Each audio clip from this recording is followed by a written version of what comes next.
Fairweather Friends podcast. As always, I am Ricky. And on my left, Ricky Reyes. I don't know what Ricky's going to say or when he's going to start talking. It's always an adventure. It's great. Before we get to our friend on this episode, do some updates. Not a whole lot of them. My job, they officially hired me. Congratulations. Been there for over 2 months. So I was like, oh, now I work here? Cool.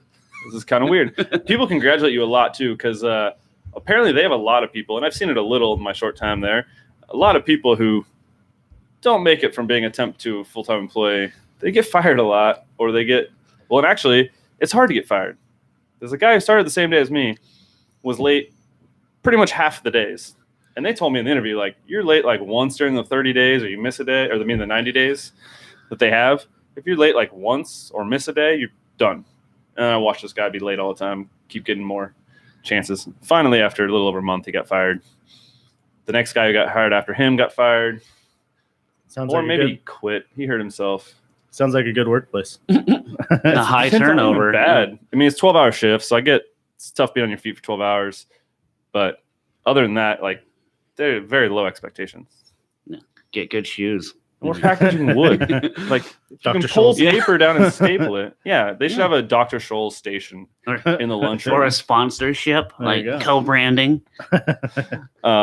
So, yeah, officially hired on. They're like, you fill out all the paperwork to finally be hired. And they're like, all right, now you're going to have 5 T-shirts or 3 T-shirts and a hoodie. I was like, oh, shit. 3 and a hoodie. Yeah. That's what I did. Oh, yeah. So what the hell do I need 5 T-shirts for? I'm going to the Mariner game on Friday because they're giving away free hoodies. Like, I'll just I know. I went. I was interested in that one, but I work Friday, so damn. Yeah, Facebook interested. Facebook interested. I did quotations with my hands. I made fun of our last guest for making motions like waving, not realizing. Oh wait, we are on YouTube. Fuck yeah, they can see us.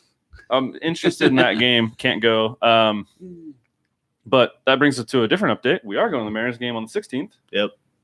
Because as we've mentioned on like 4 different podcasts, Lori is finally going to be here. It's been scheduled for a while. Yeah. Sucks having to wait so long in between visits, but yeah, I can't imagine. Expensive.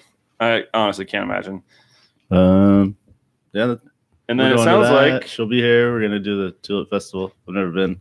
You've never been to the Tulip Festival? You haven't been to the Tulips? No, you've lived here most of your life, haven't you? It always just seemed like more of an annoyance than anything. Oh yeah, the traffic. Yeah. My grandma lived out there, so I usually would be there either before or after it kind of happened, and so I still see the tulips. So I'm dealing with that. And then while she's here, well, we got to do a podcast with her, hopefully. Yeah. I don't know why we wouldn't be able to. We should be able to. And it sounds like Darren Davis is going to come on, and I think she should be our special, as long as she's awake. Special guest host? Yeah, special guest host. I'm sure she'd be down. She's driving, though, from the night before. Yeah. Like 11 hours, so I won't blame her if she wants to sleep. Where is she coming from? Calgary. Okay, yeah. And then we're going to the Mariners game that night, so I won't blame her if she wants to sleep for a while. Sleep the entire ride down to Seattle? Pretty much. Yeah. She's never gone to M's game before, though. Okay. And it was a good idea to invite Darren, because he's down. Nice. Good. Darren's a good dude. Andrew, if you're around on the 16th, we're going to the Mariners game. We're just going to buy bleacher seats and I'd just get the cheapest seats possible. Go stand in the outfield. It's $15 a night. So, yeah. Oh, that's gold. Yeah. Yeah, it's a bunch of different places. If we get there early enough, I never actually, I don't know, I think only like once have stood out in like the center field one, because that's where everyone That's like the bar area. I like standing like by Edgar's Cantina above the bullpen or whatever. Well, so above Edgar's Cantina is better because they have their own bar right there. That's that level is where I love being. Yeah. The center field one where on the lower level, that's where people congregate the earliest. And that's where there's no bar. You actually have to walk back out through everybody. I'm all for college kids. I don't want to just stand in the middle of them for 3 hours for a baseball game. Yeah, don't blame me there. Scenery is nice, but I don't need to be there for the entire fucking game. I'll say this, though. We botched it on the opener because that was exactly where they put the stage for Macklemore to perform. Oh, damn. Really? There was another band down there, pregame and stuff. And then, that's where the T-Mobile CEO came out and talked. And then Macklemore sang. I thought Macklemore would come out on the field. You'd think so. With a wireless Probably mic. Didn't, yeah. It's not like he's going to tear up the field, fuck tennis shoes or something. No. I was honestly more excited for Edgar.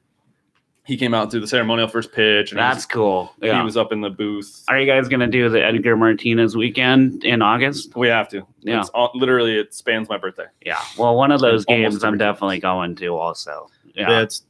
I'll be so I'd have to go to the 11th. Yeah, we were talking about maybe doing because the Lumineers is the 9th, right? The Mumford and Sons is Or Mumford and Sons. So we were talking maybe doing Mumford and Sons at the Gorge on the 9th, but then we could drive back the morning of the 10th and do the 10th. Yeah. Because the game's not till like 6 or 7. Mm-hmm. The 12th is the Sunday game. It's like a day game, right? Yeah, I don't know which one is like which giveaway is which, but I want to do like the Edgar Martinez street sign one. Oh, that'd be cool. Like the Edgar Martinez way. Because like for the Griffey night all those years ago, they give you a little plaque or whatever, like the little Cooperstown plaque or. See, I've really botched that one too. I didn't go to any of those, and I didn't go to living Griffin 20 weekend minutes either. away. Yeah, that was The missed Edgar Martinez opportunity. Way though sign is cool because that's a real Seattle street sign. Like, Yeah. they didn't make that for the Edgar weekend. They're like, hey, this is like a real thing. You can have it. And Edgar's is Edgar. I mean, you gotta love him. There's like Classic. literally nothing you can dislike about Edgar, Yeah. unless you know him personally and there's like something I don't know. You have beef against Dominicans. As a sports fan, The Cubans against the Dominicans. This is the true battle right here. We're uncovering. any other updates, Ricky? We have a fantasy baseball league currently. I got Jared in there. Gribble. Jared Johnson, Yeah. host of Rain City Sports on the Spradlin. Northern State Podcast Spradlin Network. as well. Spradlin carrying the 0-1 record. Kyle Fox also lost. Me and Jared had a victory week 1. Oh, I forgot about Cal Fox. I haven't seen that kid in forever. Great man. And then the fill out the league was Drew Douglas. Apparently we went to school with him. The name sounds familiar. Do you guys know? The name sounds really familiar. He's younger? Yeah, I younger. think he's around probably Gribble's either age. my age or like a year younger. I don't know. I remember the name. Yeah. The fantasy baseball is the one fantasy thing that actually wins. So I don't because I can't make it through a whole fantasy baseball season and actually pay attention. I can't make it through a real baseball season and keep paying attention. it's hard enough to pay attention to basketball, and then it's Yeah. like 100 more games. Yeah. Wake me up when the playoffs start. Like, Yeah, 80. It's 82 to 162. Ugh. Well, we're a little overdue now on the other voice, our friend Andrew Adkins, Thank Welcome. you for having me. here for episode 24, which you specifically requested a couple days ago, is all. But you requested it because it's your favorite number. My birthday number and Ken Griffey's number and Kobe Bryant's favorite Yes. number. Yeah, I've always liked only for the Griffey part. It's no offense, Adkins. I don't care about it being your birthday number. I don't really care about it being my birthday Yeah, I either. don't I care. just like Griffey. Yeah. I don't really care about Kobe all that much. Good player. Respect his skills. Much better. It wasn't even his number the whole time, though. No, second half of the career. The better half and my favorite half of the two. The non Shaquille O'Neal Yeah. drama half.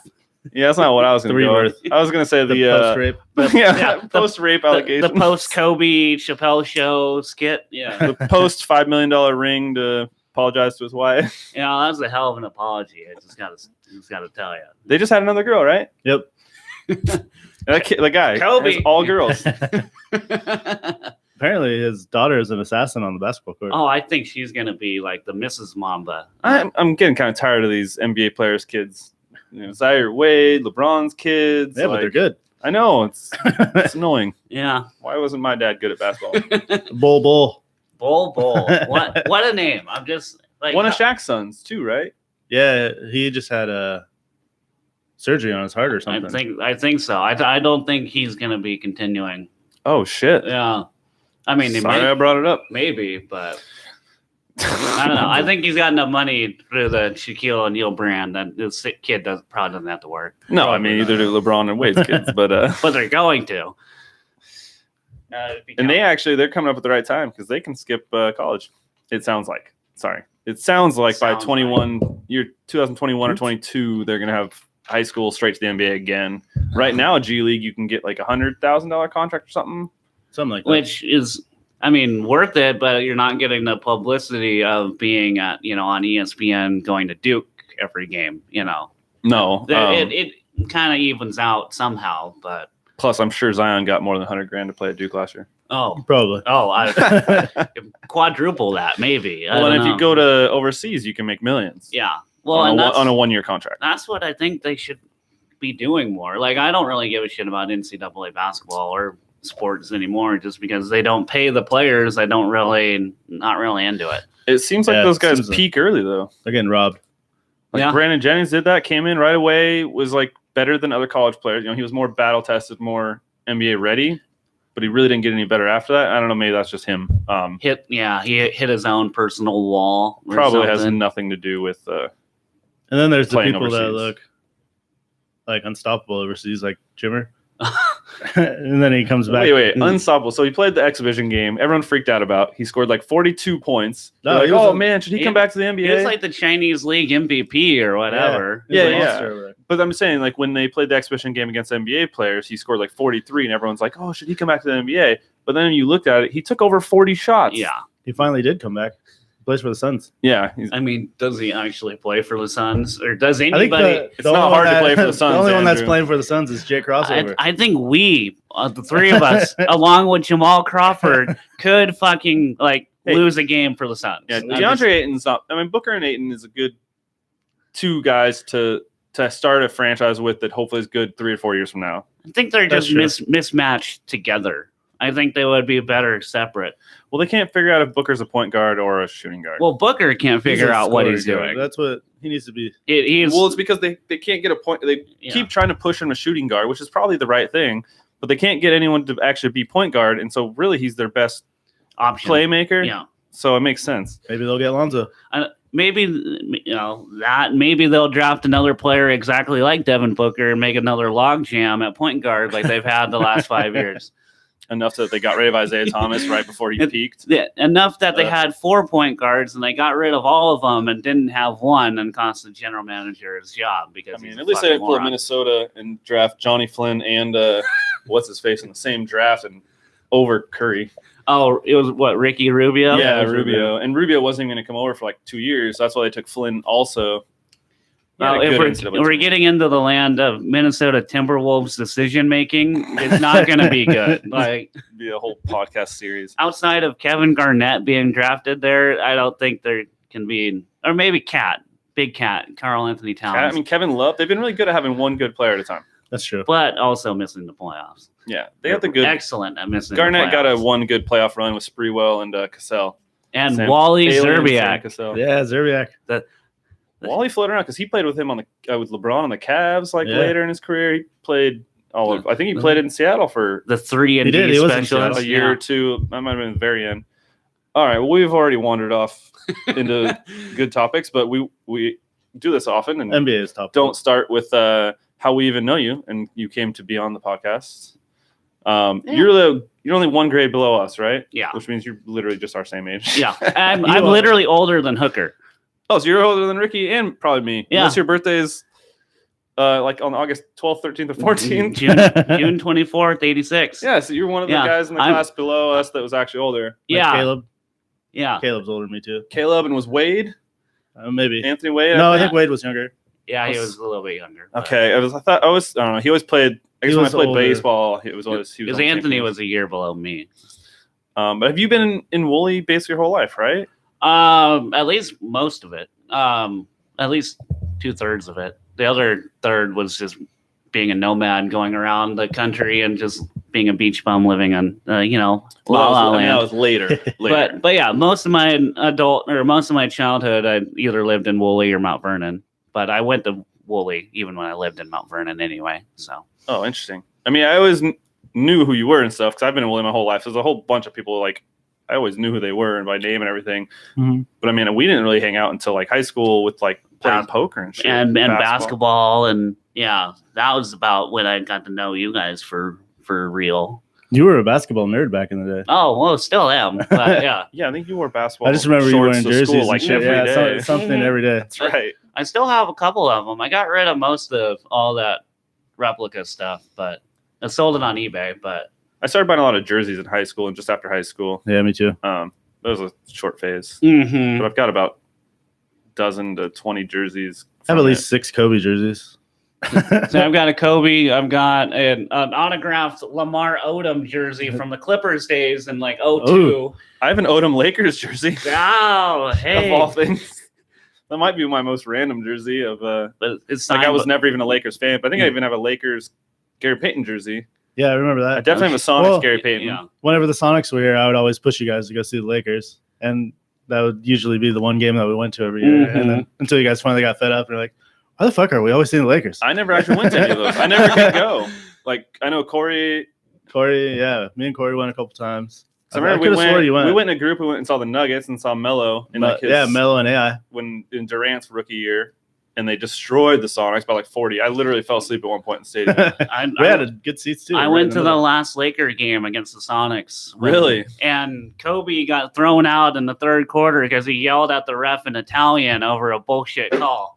I always forget Kobe is like grew up in when Italy. he kind of threw the ball and walked away, and it was in a huff. It was gold. It was gold. And then I got to watch my favorite player, Sasha Vujacic. Oh, a little hairband. Gotta love it. But yeah, we didn't really know each other until like getting in the poker days in high school and afterward. Like that's because I always knew Hooker and Rainwater and a bunch of other guys from your class, but I didn't really know you guys until later on. Wish I would have known you guys beforehand. I know, right? We could have. I mean, there's so many. Yeah, but had so much in common. There is a lot of people too that like.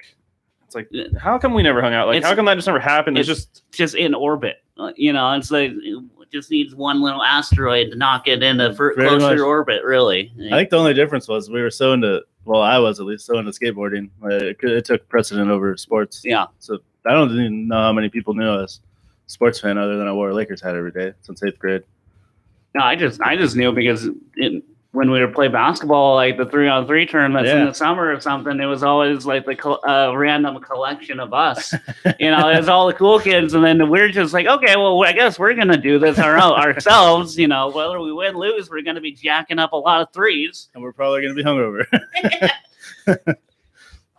Good times. Makes sense. And you get a lot of people that you have a class with, and you're like your friends during that class, but you don't end up hanging out. If you don't hang out even once outside of class, it's like once that class is over, it's just back to being like, oh, hey, in the hall. Yeah, just random acquaintances passing down the hallway. But yeah, no, it's weird. Like I have a bunch of people in my life that are just kind of in that orbit that.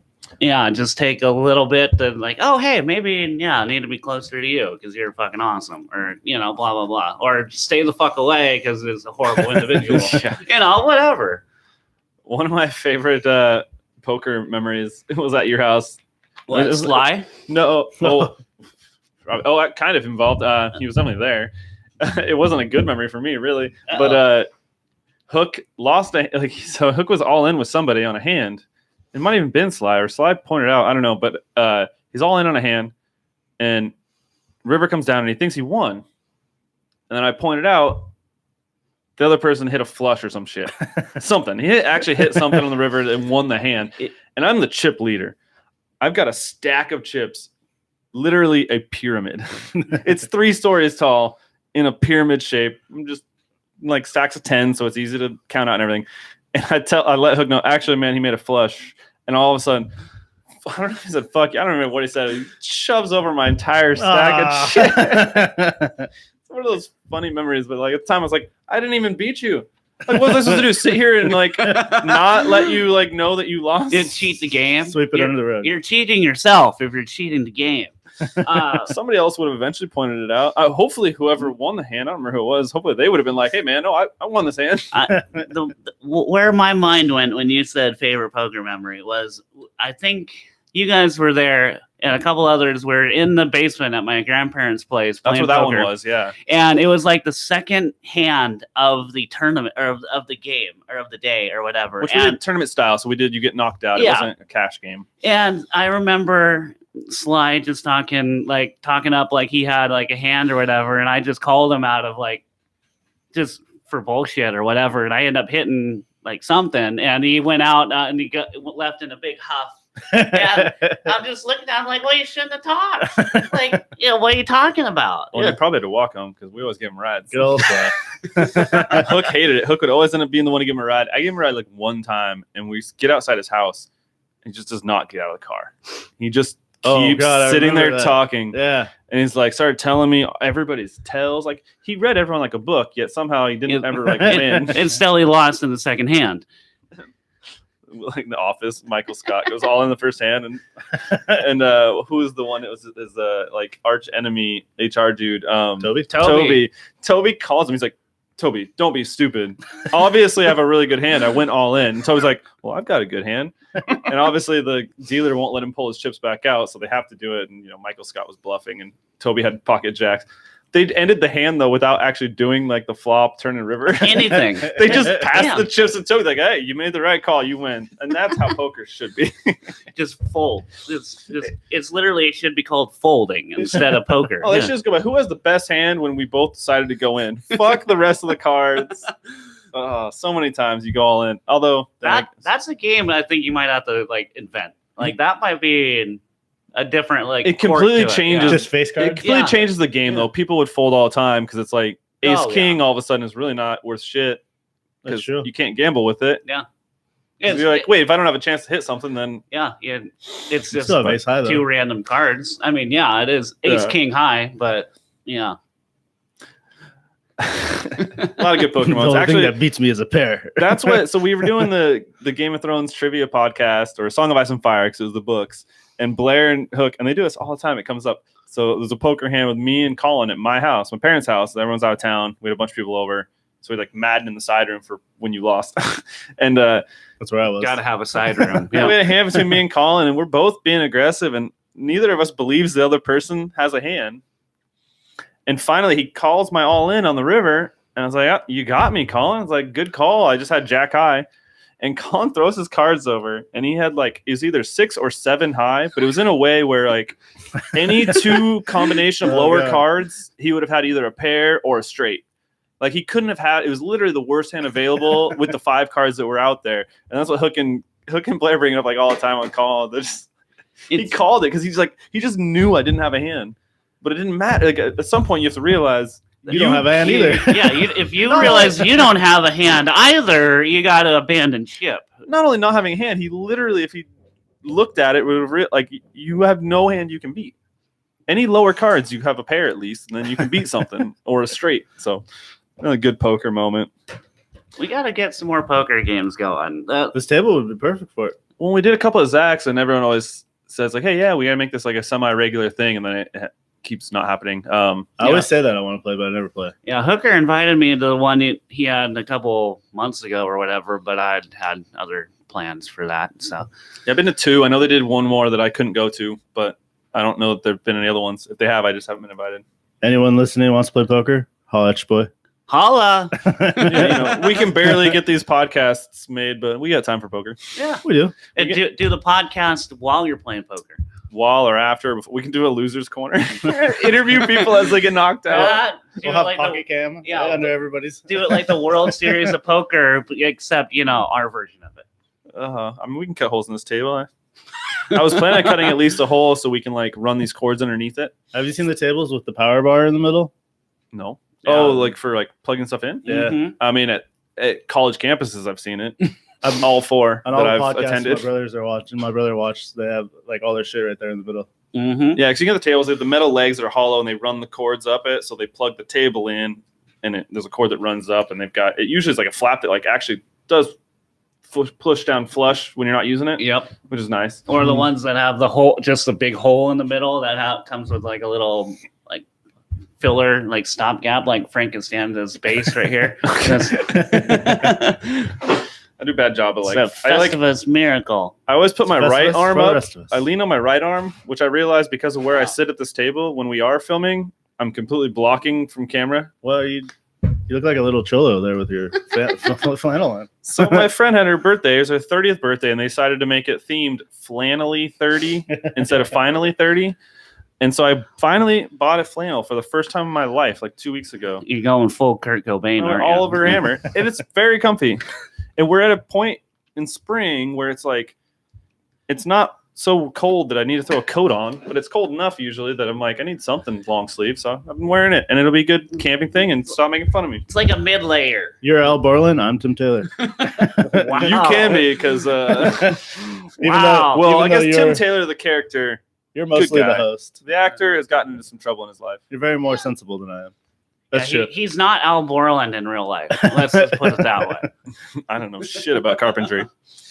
But it turns out, so I'll just throw our research for this show is basically Facebook. Yep. At least mine. Nailed it. I mean, I always knew you were in video, audio stuff from stuff you posted on Facebook, which, being reminded of that today, I was like, well, fuck that. We should have called you when we started this thing. Because like we're trying to figure out how to even make it record each microphone in a separate channel. Apparently you really just can't do it with Audacity. Supposedly if we pan our microphones to opposite sides, it should work, but We'll have like one on our right side, one on left. Yep. Yeah. So when we were doing the podcast, when it was NBA and it was just the two of us, we tried that. It didn't work. Yeah, you gotta have like a different microphone would be better for doing something like that, like a shotgun microphone.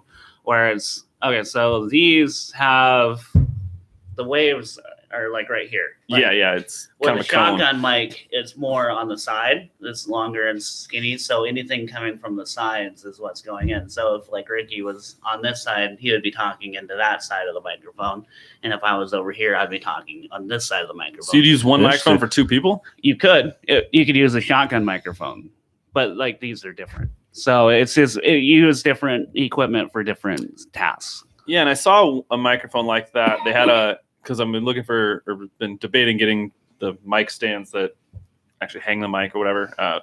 And they actually have a cheap one on Amazon that comes with that kind of stand and one of those shotgun mics. And it's only like $38. Yeah. Which I was like, holy shit. But I mean, I want everyone to have their own microphone because I don't want to sit that close to people. Yeah. But I've seen that with other ones where they have like a plate behind it. Yeah. So that it like the sound kind of reverberates back into it and blocks out people across the table or whatever. So debating that. It'd be nice to have like a semi-permanent setup here in the our studio is called the Asylum. The Asylum. Because we are part of Northern State Podcasting Network. Fair enough. And that was just the first thing that popped in Ricky's head, and it was perfect. Well, I mean, yeah, Northern State Asylum, like it all works. Oh, actually, gotta do you're getting little... very good at naming because you also are now we're naming. I didn't even mention it on the podcast. Damn it! On the Game of Thrones podcast, I started Chaos is a Ladder. Ricky's like, we got to name Hook's house where we were recording it. The brothel. Oh yeah. Especially since the show's title is based off a Littlefinger quote. Yep, that works. I also put in another Littlefinger quote for the outro, where it's like, when you're with an ugly woman, you just like, I don't even want to misquote it, but it's when they're talking about what to do with Daenerys when she's overseas. It's like first season. Yeah. So he's basically making the point of like, just get done with it. And he straight up says like, slit her throat, be done with it. But it's a good. Damn. That's kind of cold-blooded. Littlefinger has ice flowing through his veins. I mean, not no more, but he did. I did it almost like a Marvel, like after the credits thing though, because I have like the outro music starts, and the way it is it's like kind of quiet, and then it has a little dip, and then all of a sudden it hits hard. So right in that dip, I split it and put the quote in there. So nice. A lot of people will hear that music start and they'll just turn the podcast off. But if you hang out for 10 seconds, like 6 seconds or something like that, you're going to have to hang on for those 10 extra seconds. Yeah, you get a terrible Littlefinger quote that is horrible toward women. Speaking of Game of Thrones, you guys excited? Yes. Was it 5 days? Yes. I've been thinking of watching, instead of watching the whole run, because I only made it to episode 3, I'm just going to check off the landmark episodes. What, episode 9 of every season, basically? So I was gonna watch Red Wedding, and I got to watch the one where the guy hurls the thing and hits the dragon. Yeah, that's in season 7. That's the last one. Or season, yeah. The last season. I've seen so many memes of that. I gotta see it.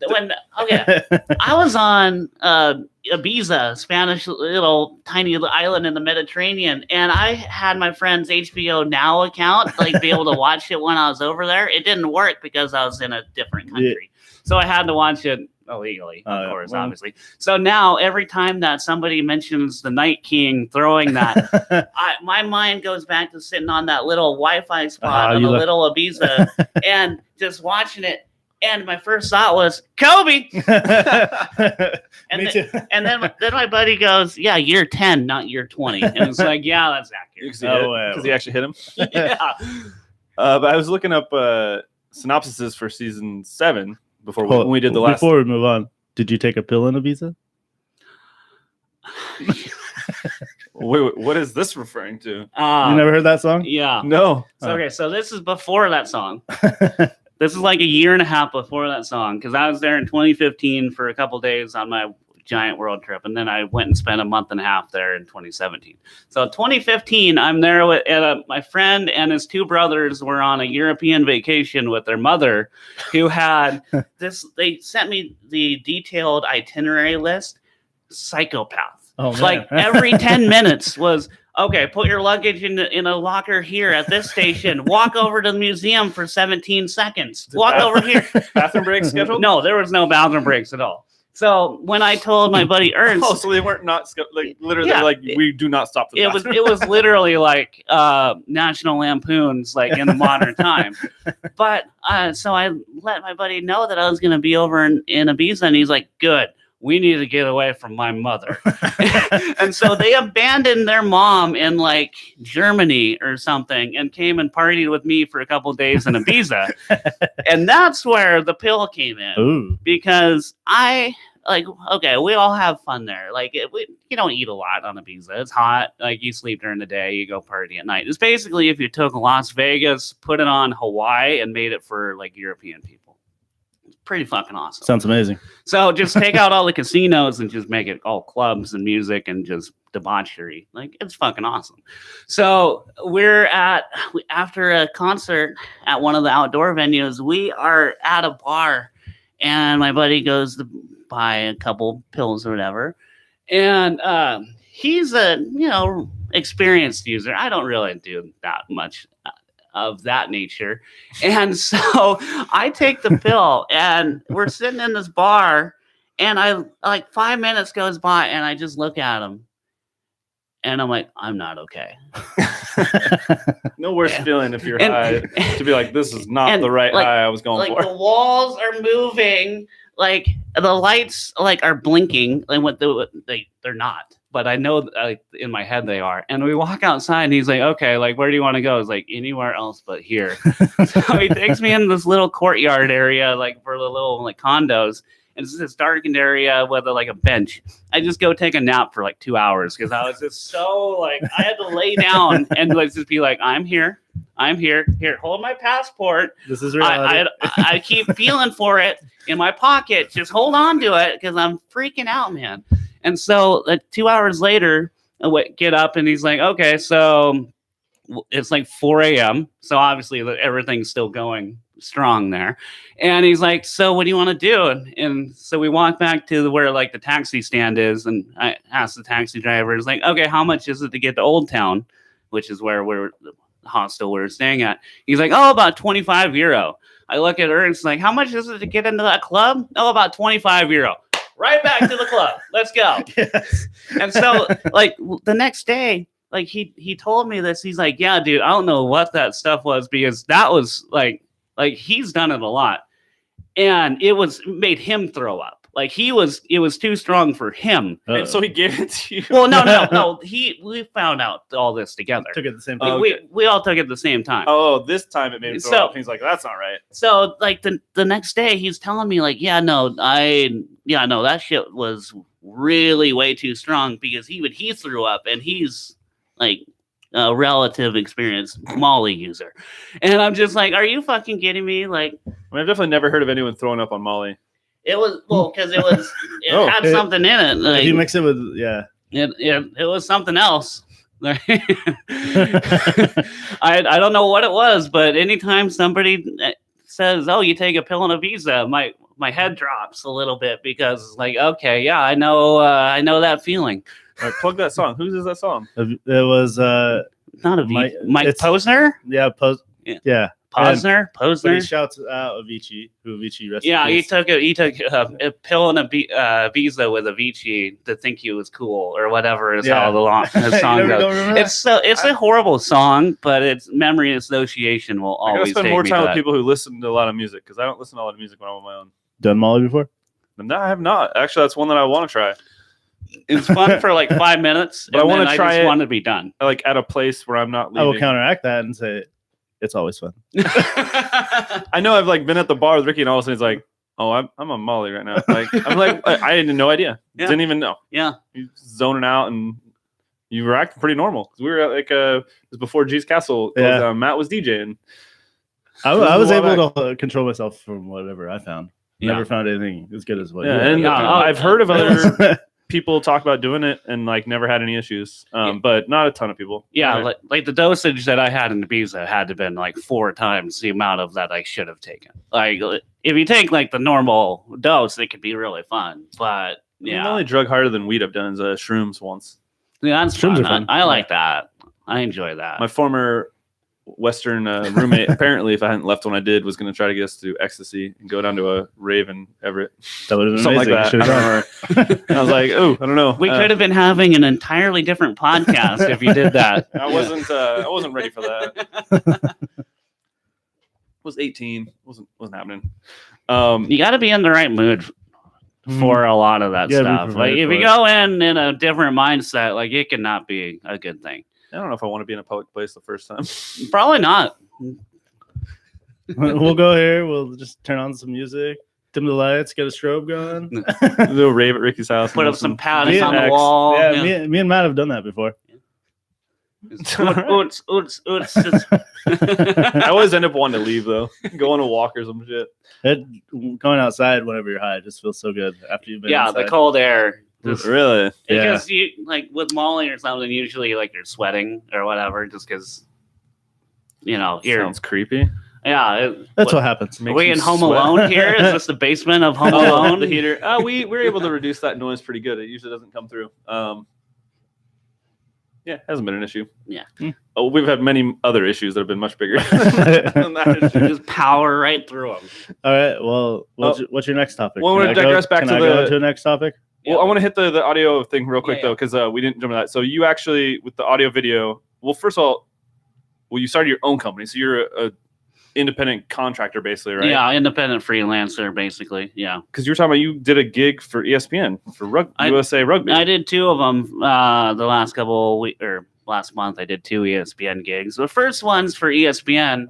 This was through a company in Texas that I've worked for, freelance for the last like 7 years or whatever. A lot of the track and field stuff that I do for this company out of Texas, it's at like UW or down in Portland or whatever. So basically, I just have to go and monitor the soundboard and have somebody speaking it, the commentator, just basically a commentator manager. So basically a producer. Basically, yeah, just sitting there with the hands on the levels, basically just going up and down. Everything we needed to learn before, You could have, at least to get an idea of yeah, it. you could have just hit me up. But so that's what I've been doing with them. But each company I do a little different things for. So like they set me up with the ESPN gig because they were like subcontracting it out to ESPN, even though they were still doing the production. It was basically like a co-production. Yeah, so how do you? So, I mean, you own your own company, but like, how do you get contacted for? Like, how do you market to make sure that people know that you? A lot of it's word of mouth. A lot of it's just, hey, I know this guy. You got this gig. I know this guy. I can do it. Some of it is replying to ads, like classified ads online that used to be Craigslist and all that shit before it turned to murdery. Yeah, that's why I was worried about Uber. A lot in of the sex beginning. trafficking. Yeah, told me better they stay out of that. Yeah. When people first started telling me they used Uber, I was like, you're just going to tell people where you're at and let them come pick you up in their car? I was like, you've heard of the Craigslist killer, right? Like, what? And especially like that one dude in Florida that would drive people to the airport and then go and immediately break into their house. Like, brilliant. Oh, Brilliant. Florida man strikes again. I could have done that in Bellingham. I mean, it's brilliant. It's horrible, but it's brilliant. Oh, yeah, help yourself to the array of beers. Ooh. They're just sitting out. I'll go with the Tropic. They're good stuff. Thank you. Darren had one the other day too, I believe. Yeah, Yeah, so the last like 10 years has just have a been bottle all freelancing, like word of mouth and or replying to an ad that then developed into another gig down the road. Like that's how I got the gig for the company out of Texas. They're called Flow Sports. I started doing camera work for them at the UW track events in January's of every year, basically. And then did that for a couple years, and they had an opening for doing like the audio stuff.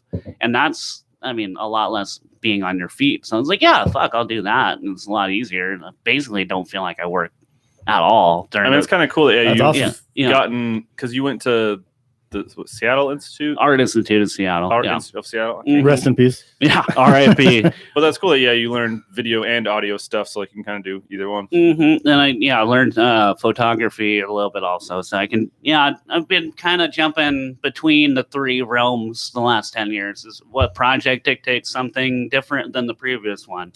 So like one of the things I'm finishing now is I'm finishing editing a documentary of the Toronto trip I went on in 2017, where I went and helped my friend kind of start his own startup company in the world of tech business, and just filmed a documentary of 2 months of living in that train wreck of watching, people fall to the wayside and, things just not go as planned in the land of Super Bowl or bust expectations that he had.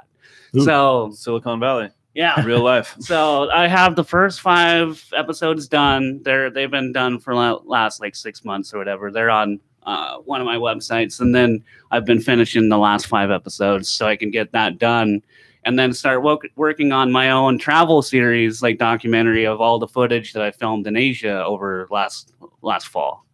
So do my own little Anthony Bourdain kind of thing. I'll say we definitely wanted to talk about your Awesome. travels. Yeah, so that's like what the next big thing is for me is because I filmed like 70 hours of footage over that 22 days in Asia. Damn. So like I did like 3 months worth of like adventuring in like a month. So like I was exhausted when I got back, but I have all this footage. Yeah, I remember we were that talking I've a been little bit sitting- about that at Hook's wedding. Yeah, I was really excited and really worried about getting shanghaied in Shanghai. You know, Oh, because that I would have didn't been know. such a good story, though. I didn't know. Okay, you get shanghaied on the high seas, like you've just been kidnapped by pirates. If you get shanghaied in Shanghai, doesn't mean something different. Ooh. Like, is it waking up in a bathtub with your kidneys out? You know, your tub of ice. You the know, whole episode of the documentary. yeah. So What like, is Shanghai in Shanghai? yeah. So like, unfounded fear. Like that's what I was worried about when the last time you saw me the week before I was flying away. I was excited to go to Singapore and all that stuff, but I was like, I don't want to die in Shanghai or Malaysia. Yeah, I'd really like for you to see me again. I like living now. Like, all the people that hear that do these like big long trips in foreign countries by themselves, I'm like, I just couldn't do it. it's great.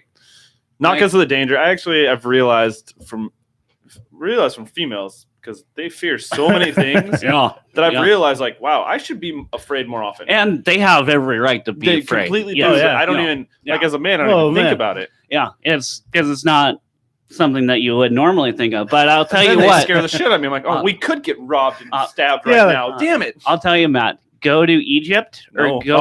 go to Malaysia, and you will know what it feels like to be a woman. Ooh. Because In any country where people are just carrying open weapons, I'm going to be fearing like for my life the, all the time. the way that people look at you, like in Malaysia, like I'm walking down the street, and there's a bunch of Thai lady boys. Big culture there. I don't give a fuck. But what I do give a fuck about is them chasing me down the road, like trying to get money from me, and yet I'm the one getting looked at weirdly. It's like they didn't even render services. They just want money to chase random white guys down the road. It's What like, okay, services well- were you looking for, Andrew? Well, I wasn't, but they were. You going for an Eddie Murphy situation? The dude that was in the older British dude that was in, he was Mac? the bunkmate of my hostel. He was like 60 or something. He was like on like Exile or whatever. I don't know. He kept talking about things like he had talked to his son that day. I didn't believe him at all. But anyway, he was telling me, and then I subsequently saw him get chased by these Thai lady boy hookers that wanted him. Services have been rendered. Yeah. We Yeah. He had services rendered that he didn't pay for and he ran away from. I didn't have anything done and I still got chased because I just looked the way that I did. Sometimes it's fun to just run. Yeah. But like it's a country like there where you learn that you walk with traffic. You walk against traffic. You don't walk with traffic, because if you're walking with traffic, say like you're walking on the sidewalk, and like one of the big popular things in Asia is scooter theft. So like they'll have a person driving a bike or a scooter and a person riding bitch on the back. They'll pull up right behind you as you're walking down the sidewalk and with your back to them, and just knock you out and steal your shit and hop on the bike and go. So you always walk against traffic. So you see them coming. Yeah. Yeah. Get your, It's good advice. It's I mean, Survival. it's that could work in Seattle and or Cairo, Egypt. Like you That never could know. definitely Like, work in Seattle. Yeah, I saved your life. You never know. in Seattle, I walked back from Cap Hill to Soto all drunk at like 2 a.m, and people were like, what the? You survived? I'm like, was I in danger? Like, what do you mean I survived? I did purposely walk around Pioneer Square. See, that's the big thing. Just cognizant enough to be like, I'm not walking through Pioneer Square. Yeah. If I you dated a girl who lived in that area. I saw all the homeless people, heard gunshots. You don't walk through that area at night. Yeah. So I walked all the way down to Alaskan Way, and I cut from there across to the Capital One building where my car was in the parking garage, and I got in the back seat and went to sleep. Yep. Brilliant. 2 years ago, I went to San Francisco on a work trip, and I was so infatuated with the skate culture that I went out into town, got a little bit drunk, a little bit of other stuff, and I walked around from like 10 o'clock at night till 6 o'clock in the morning, just around San Francisco, not knowing where the fuck I was. Mm-hmm. It could have very easily got murdered. You could have got well, I mean, it's San Fran. It's or not invited Oakland. to a rave. Like, yeah, right. Well, there's gotten invited to a. Oh man, I did have a guy when I walked from Cap Hill invite me. Like, do you need to you want to come to my apartment? And, like, the only thing up? was No, somebody offered me. He's like, "You want to buy some blow?" But he was like, "I gotta sell it to you in the strip club." And I was like, "What? Well, no, not gonna do that." No, like, if you had it on you, I mean, sure, but if there's ever a statement after, but we got to do this. No. I was like, yeah. So yeah, that was sketchy, but was Malaysia and those? Was that the most scared you've been on your travels? Malaysia, okay. I've been to 20 countries. Malaysia would rank on number 19. Number 20 would be Egypt. I'm scared. Yeah. Okay. I cannot tell you how many people showed me their gun that they would have with in Egypt. Like you have to go through security and like metal detectors to get out to the pyramids because it's all one big protected land, and you have to have a tour guide or else they won't let you in. So like the tour guide was cool, but we get in there and I'll just tell you, like 3% of the population were really nice. The other 97% were just lifting up their shirt and showing me their gun that they had, that if I stepped out of line or said anything that they would have had no problem shooting me for. So, and like, it wasn't even like, oh, hey, like, are you American or whatever? Like, I could have been South African. They wouldn't have gave a fuck. It sounds like they were just using it as a deterrent so no one would try to shoot them. Well, okay, how did they get the guns through the metal detectors? That's yeah. So like this is where like the whole bunch of things come like cascading down. It's like you're there, you go through all the security to get out there, and then all these randos just have these assault weapons. It's like, why did I go through security to get through here if I'm just going to be under threat of death? They should have sheathed them like Corey and Ricky and Corey's stories. I mean, I had a friend who went to school in Egypt. Corey's stories. Because his dad was in the military. Yeah. Said the same thing. Oh, yeah. You don't want to leave the airport. No. Oh, no. To that point. Okay, I got back. You have to have a driver to take you from the airport to the tour guide or whatever. He waited for me to get the tour, 4 hours of the tour, blah, blah, blah, and then go back. So I had like 36 hours left in the country. And when I showed up and talked to the driver beforehand, he knew that I had like 40 hours total or whatever. So when I get back into the vehicle after the pyramids tour, he's like, okay, well, you got like 36 hours left in the country. Like, where do you want to go? Back to the fucking airport. And so like, this is where things like, I was thinking like, okay, like it's going to be okay. And then about halfway to the airport, traffic is just a mess. Like, people are literally running across freeways as like crosswalks. Like, no rhyme or reason. Like, hopefully that person will stop. Doesn't matter. But so like you're feeling this whole area like all this random anarchy just going right around you. Like, there's garbage everywhere. There is horses and other animals piling through the garbage, like trying to eat food or whatever. So it's just like buildings are crumbled. You feel like you're in fucking like Constantinople, like 1000 BC. Like, you're just like, is this how it all starts, or is this how it all ends? And so we're getting closer to the airport, and the driver pulls over at like an ATM or whatever. He's like, yeah, I'm going to need more money. Like, okay, that's great. And then he conveniently forgot how to speak English. He had spoken English perfectly up until that point. And then when I said, what? He said, he just wouldn't say anything else until I gave him more money. So I was like, okay, well, go get. It's when you get out and run. Yeah. Oh yeah. No, I was not running here. So I go in, I get 100 Egyptian dollars out, which is $8 American. Like, okay, well, so like it, you know, it, like grand scheme of things, like Take the money. $8 for my life. Okay, like here we go. Like maybe if it was $9, maybe you just take me. Like whatever. Fuck you, dude. Not doing double digits. But I get back in the car, hand him the money, and he conveniently remembers how to speak English and says, okay, let's go to the airport. Get through. You have to go through like 7 different security checkpoints to get onto a plane in Egypt, in the Cairo airport. So like you have to get through the military to get into the front door. So like there are Uzis and a bunch of other just high assault weapons just walking around, just checking your passport, and you have to have your documents like already printed out and everything, just so like they know that you're supposed to be there. And so I went up, and there was a Burger King on the second level of that airport terminal with a booth. I just went and hung out at that Burger King for like 30 hours and just watched like the military guys just pace back and forth. Because that was like the safest place that I could have possibly been. Because the U.S. Embassy closed like a couple years prior to that. It's crazy you don't hear about that because like people go to Egypt. There's great things to see there. Like it's a very touristy, pyramids, all that stuff. Yeah. But how the hell did the Red Hot Chili Peppers do a concert in the pyramids? They had to pay somebody off. That's insane. A lot of money. But then at the airport in Egypt, like to get into like the main terminal area for like where all the airlines are, like to go check in, you have to go through another security checkpoint.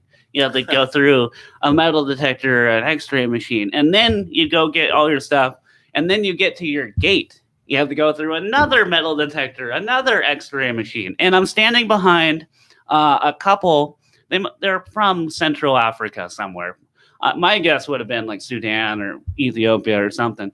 They were large and darker skinned, but I couldn't see her because she looked like Darth Vader because she had like the shawl over her face and completely covered and everything because that was like their religion or their. It's kind of hot though, right? Like what's under there? I mean, I was intrigued, but the main thing I was intrigued about standing behind this in line was how is she going to get through security?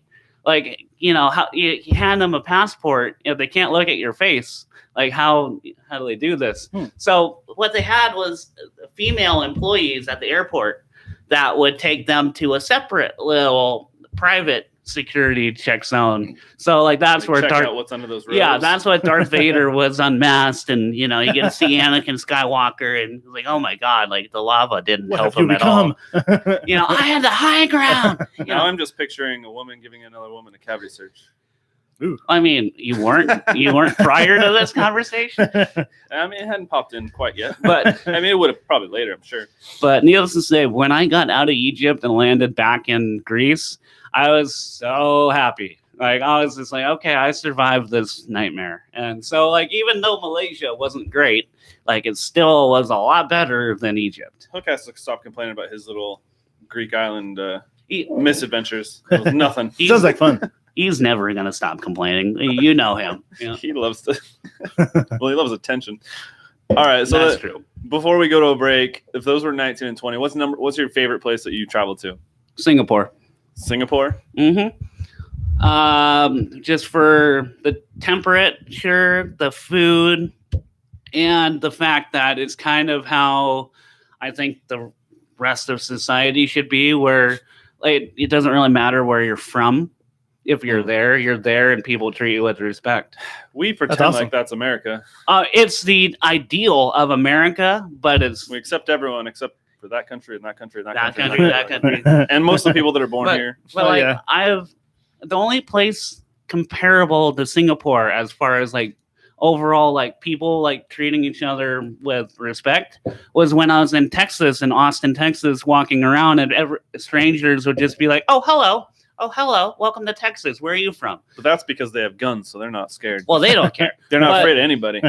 But there's not really many guns or anything in Singapore, so everybody's pretty chill and lax and just it doesn't really matter where you're from. It's such a big melting pot of Asian cultures that there's a Singaporean dynamic to it, but it's all from a bunch of different cultures. So like there's little India right next to little Thailand, which is right next to little Shanghai or whatever. So it's like it doesn't matter where you're from, just as long as you're there, like they treat you with respect. All right. Moral of this story: be more like Singapore, Right. America.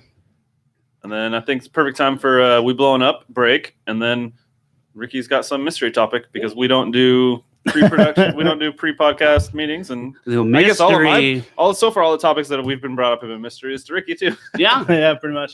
Although we've mostly just kind of flowed through. So we'll do we blowing up, and then we'll be right back. And now we're back. And we're back. Yeah, well, a long break. Yeah, Ricky, what did you had one that you were? I was just itching gonna to ask get up him there. about his concerts. Oh, I had that written down. Yeah, I seen it It was was written coming. down. Yeah, so I saw because- it on Facebook. You had a few. As far as I know, I've been to the most amongst my friends, but he puts Probably. up competition. And it very well might be a pretty even competition. I don't know. It's got to be up in the couple hundreds for me. See, Yeah. he's way ahead of me because I only started going to only Seattle shows, and Yeah, I remember you were doing that, and I kept getting pissed off because you never invited me. People don't invite me. Like, if they don't think I know the music, they won't invite me. I'm like, I don't know any music. I don't That- So think- you like, should be invited to all of them. Yeah, like, and even when I told people, like, I've worked with, like, That's oh, yeah, true. I'm going to concerts again. They're like, who's playing? I'm like, I don't remember. They're like, what? I'm like, well, I don't really care. Like, it's a concert. Well, They're fun. my big thing was going alone because if you have somebody with you, they might not be vibing the thing. They might want to leave it a little early. They might get a little too drunk, Mm-hmm. and you have to deal with them. But if you go alone, you're always gonna have a good time. You're gonna meet like-minded people there. You're gonna have. I don't like to meet new people, though. Oh yeah. Well, that was me then. One of the concerts that I went to when I was over in Asia was in Hong Kong, and I went alone, obviously.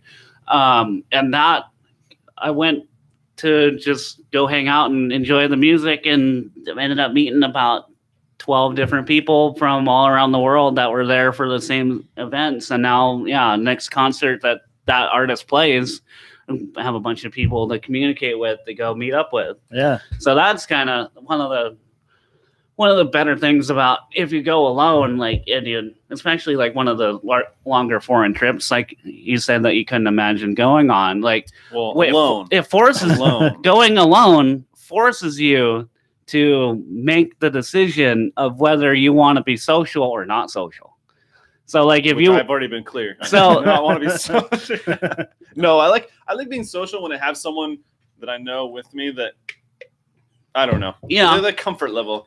there's a comfort level, but there's also a thrill of not knowing something. So like you can go in blind and be surprised and come out, with nothing, or come out with a new best friend. Like, it's whatever you put into it. Apparently getting shot in Malaysia. Uh, Is Malaysia that what you're talking about? Egypt. Way to stay on brand. But yeah, no, it's just you have to, like, if you really want to meet new people, like, you have to force yourself to. And I think that's a good thing for a lot of people that kind of more or less stay in their own bubble. And I was a similar person too. Like, I would just constantly stay in my own bubble and not talk to people. And now I'm kind of getting more out of that. And it's funny because I wouldn't want to travel with a group. I would just want one other person. Because if I'm going Yeah. to the airport and shit, I'd actually rather be alone. Yeah. Oh yeah. I could see that. But yeah. like one other person, like that's enough to deal with Yeah. and to like make decisions with. But like just having that one person is like the Yeah. comfort blanket. But yeah, we already got back off concerts.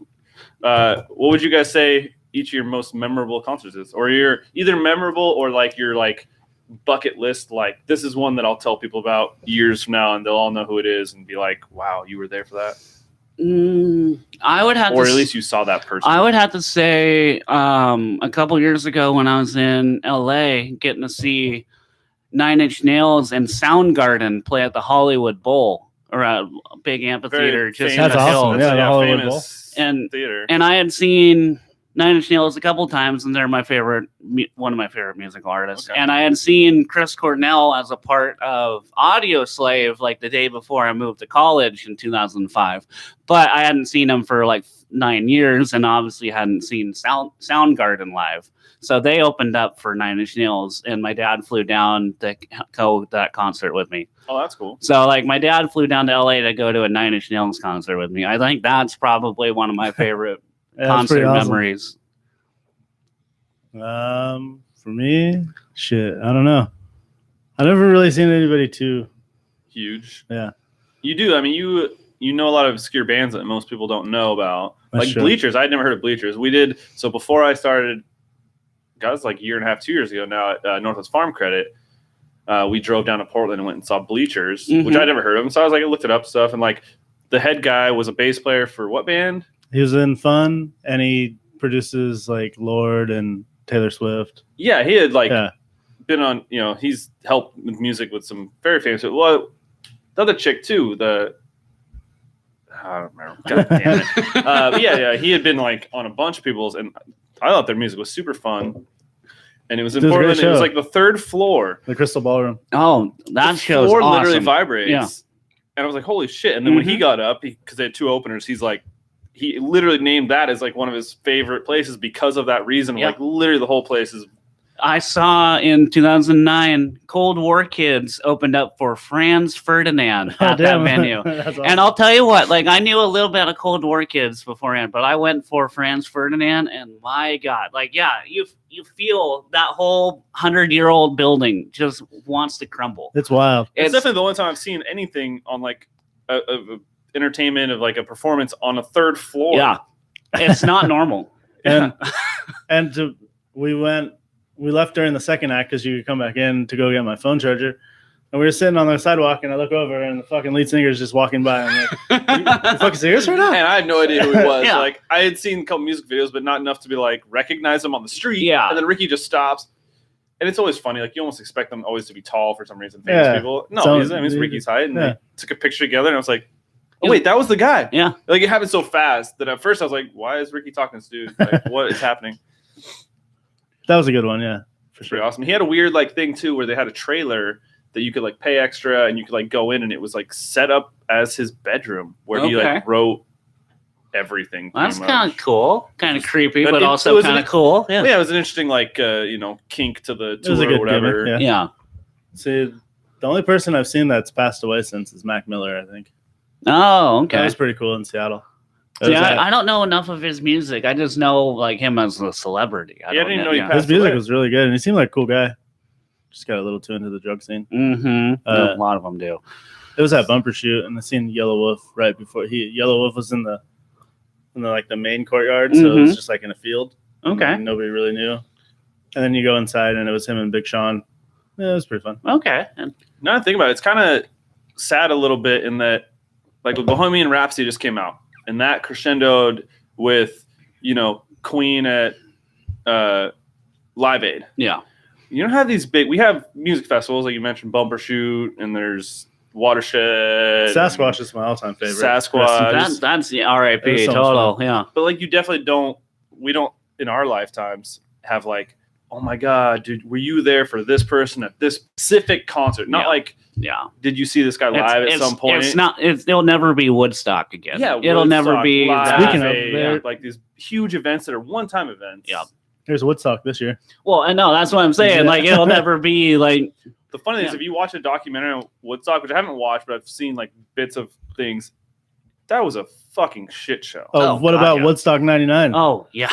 Well, the new metal? one, there was Limp cars- Bizkit at Woodstock. That says it all. No, but I mean the original one, cars got stuck on the highway to Woodstock for like 4 days. Yeah, people just abandon them. You had to abandon them. You were camping in the mud. Yeah. Like people would not like. I think they showed bits of it when one of the fire festival things, and they were like, it was one of those things. That was like there was no way to plan Woodstock. You couldn't have planned out how it went. No. Like you planned the band, they had the stage and the bands. That's but it. everything else, how people camped, people doing drugs, like the atmosphere, all that stuff. Like you can't create it like they try to do with Fire Festival. Yeah. Then they didn't have a marketing firm or a PR firm to handle the disaster for, you know. I guess you know. Sasquatch is the closest because they embrace the like, look, this is a very drug friendly, like, we know you're going to come here and do drugs, so we are going to be prepared for it. We know you're going to be camping. It's like, and they have tons of medical people. I've heard it's like summer one. What's the summer one? What's The what? EDM one? Oh, Paradiso. Yeah, that's definitely a just be careful kind of See, and concept. I would love Yeah. to go to one of those. I wouldn't do as hardcore to drugs like other people, but that's like a type of place where I would like to try Molly. Like somewhere like you feel safe. Like I know I don't have to drive anywhere. I know there's somewhere I can walk and sleep. Like that's the type of like. There's going to be something going on at all times of the day, so you don't have to worry about and that. It's you consider. I mean, I feel like it's got to be pretty safe because everyone's basically just doing the same thing. They're all there for the same reason. So pretty much, like Paradiso, having been to a couple drug fueled Paradisos. I can tell you that there are other like EDM concerts that have better atmospheres because like Paradiso gets a lot of the broy, like douchey dudes now. I don't want that. And it used to not be that way, and it was a lot funner because of that. Like Meltdown? now, like what? Meltdown. Meltdown is getting kind of that way too, a little bit. But like, if you go for like a more niche artist, like the guys I saw in Hong Kong. They're called Above and Beyond. They do more like trancey kind of dance music or whatever. They have their own little like subset of fans who all treat each other relatively nicer than the broy douchey guys. So like the people that I met in Hong Kong, that they call themselves like the family kind of deal because everybody just they like the music and they treat each other with respect. Whereas I can't say that about every other festival. So go ahead. Have you heard of Shambhala up in BC? Yeah, I have a couple of friends that go to that every year. I have a friend that swears by that. Yeah. He just said it was the most awesome time. But yeah, Matt, if you want to go to one of the concerts out of the gorge, the guys I saw in Hong Kong that put on an awesome show, they're playing in July, at the end of July, out of the gorge. So if you guys wanted to... fun. I've only gone to the gorge once now. If you guys wanted to experience something cool. Yeah, the gorge is so that was awesome. I could not believe that. I was like, it was fake. I try to go to the gorge at least once a year. Like, just because it's fucking awesome. That's how I was too. Oh, Paradiso's at the gorge. Yeah. I didn't realize that was at the gorge. Yep. And that's June, middle of June. Yeah. Paradiso. And then above and beyond is July 25th and 26th. That would be the better one to go to if you want less douchebags that kind of hover around you. Get the experience. Yeah. Yeah. Get a more crowd friendly experience. I definitely would like to go. Yeah, it's one of those things. But before I'm so old that it's just sad. Then also, which I might be at that. Are we at that point? We're getting close. No, I think early to mid 30s is still like it's like late 20s now. Like everything's pushing back. Yeah, as we get older. Luckily, we're lucky that we don't live in the age where like at 45 you're old and like should be retiring. Or like the Middle Ages where if you made it to 20 you were doing good. Yeah. Well, shit. The beginning of our country, you realize that all the guys who signed the Declaration of Independence were 35 and under. Yeah. No life expectancy. Was a huge pedophile. He was not. He just hooked up with his slave women. He has a lot of black kids. I have never heard of him being a pedophile, and I will not. She was like 13. What do you mean? There's a ton of them. He's hooked up with so many of his slaves. Wow. Yeah, but I researched it because somebody pointed it out. So I was like, I'm going to look this up. In his defense, he inherited all his slaves. He never accumulated more. Okay. In his defense, he was banging 13-year-olds. This is 200 years ago. They're still marrying. They're still marrying 13-year-olds in India right now. So I mean, like, Yeah, get off. I don't know why. I'm not even joking. I did Why are you so pro Jefferson? I did a report on Jefferson in like 4th grade, and I swear to God, I've been biased about him ever since. It's like callback. Yeah, that's being pro Mike after the documentary that just came out. I won't watch it. My friend Mary, huge Michael Jackson fan. Me too. Me and Matt can watch videos. That's the reason why I signed up for HBO now. Yeah, and she's like, "Oh, I want to watch that," because I mentioned it. I was like, "Don't watch it." She's like, "I want to watch it." I was like, "Nah." I was like, "You like Michael Jackson, though?" I was like, "It's not good. It's the tough stuff. Entire thing is anti-Michael Jackson, like, right?" From what I've heard. That's like being pro-Trump and watching like CNN. It's like, it just doesn't make sense. Stick with Fox and Friends. It doesn't make sense. Stick with YouTube music Pretty videos. much the guy's like, yeah, we had sex here, we had sex here, we had sex here, we had sex here, and by the way, I was 12.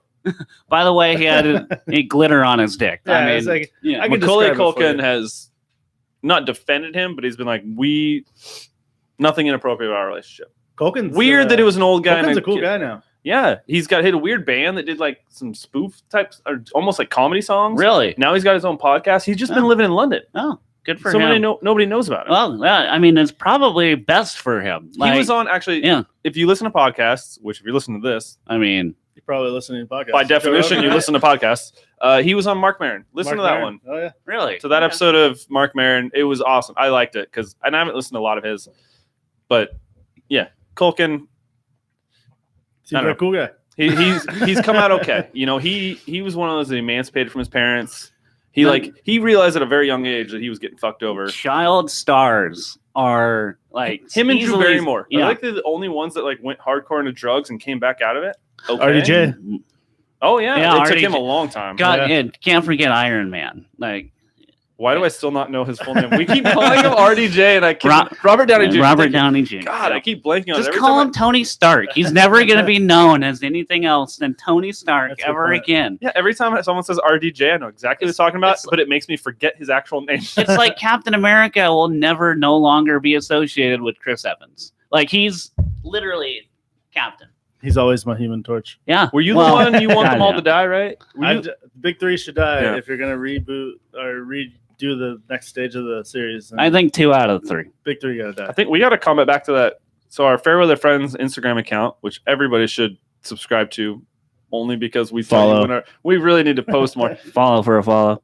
All we do really is post when we have we post when we have new episodes, and Ricky randomly says we're a pro Thanos podcast. Pro Team Thanos. Team Pro Thanos. Dust. I'm, Yep. Yeah. I'm not quite strong enough to go against it, but I'm like, I don't know. Yeah. I went to the website and I survived the snap. Well, So But, I'm very pro Team I'm Thanos. just saying, like, you look at, what goes on in, life. Like, yeah, maybe we can afford to lose half of them. But yeah, some chick who, what does she list herself as? Like a actress, singer, comedian, occasional clown, and has her own podcast. She messaged us asking if we're into Marvel and something else, and what's his drag show? Her RuPaul's drag show. So we 2 out of 3. 2 out of 3. So we got to come back. Maybe she wants us to come on her show. I don't know. Should we start branching out? I know You there's a think you're ready couple of for that? Facebook pages that are specifically for like guesting or getting guests to be on your podcast. I would believe it. So we've thought about that because it would be one of the best ways to network podcasts, what I've heard, is literally get people on who then you can poach their people who like them. listeners. Yeah. Yeah, which with our friends has not worked at all. Nobody gives a shit when they're like, oh, Kyle Hooker's The only on one the we Fairly had- Friend podcast. I'll listen to that. The only Nah, one we had a chance with was Blair and his X-Wing following. he didn't even try. We don't really put a lot of pressure on people to promote it. Sometimes they'll share it at least when I post, but Yeah. that's about it. So, Yeah, so we're not making money on this anytime soon. Okay, back to the situation at hand. How do you think Endgame is going to end? Oh, okay. So Marvel, yeah. I was like, I'm pretty sure you're a big movie buff guy, right? I'm a huge comic nerd. Obviously, I'm wearing an X-Men t-shirt. wait. How's it gonna end? So Umbrella Academy was a Dark Phoenix story. Yes. They've done 3 Dark Phoenix stories in the Marvel Universe. Do you think that it was better than them, or do you think it was? Wait, the Umbrella Academy is a Dark Phoenix story? It's basically inspired by the Dark Phoenix story. Oh, I had no idea. Makes sense. I was like, it's a very X-Men-ish show. Like beat for beat, like it's really similar. I only made it like an episode and a half in. So I'll say that the Umbrella Academy is automatically better than the shit show that was X-Men 3 because I watched that in premiere night when I was living in college downtown, and I still haven't watched that movie again because I was so pissed off that they ruined my favorite character and storyline. So automatically Umbrella Academy is better than that. Which character in the storyline did they ruin? Phoenix. The whole Dark Phoenix Well, and they're storyline. continuing it. Well, It's a reboot. This is a reboot / ending for the Fox universe of X-Men movies. So hopefully it does better. I actually But like Days of Futures Past and First Class. I like them. Yeah, those are good movies. Like What's his name who plays Dr. X? He's really good. James McAvoy. Yeah, McAvoy. McAvoy. And then- You're not going to get a better Magneto than and Fassbender. Fassbender. Yeah, Well, he's- okay, does really Fassbender well. and Ian McKellen. like our Magnetos. Like, I don't care if they're two separate people. They are like the visual representation of younger and older Magneto. Like, perfect. Young, he's all like in shape and a few inches taller for sure, and then he gets old and he kind of shrinks in. After first but class, McKellen's so great. They should have had Michael Fassbender as a Magneto James Bond just going and hunting Nazis. Like, I would have been into that movie from the get-go. Yeah, Magneto solo. Yeah. I'm tired of watching people fight Nazis, though. It's always Nazis. Well, I know. It's but I mean, with their history and story, it has to be. And with our like generation, like, it's the easy callback. You know, it's like the one like pure evil that you could actually point to. So when do we get the superhero movies where we're fighting ISIS?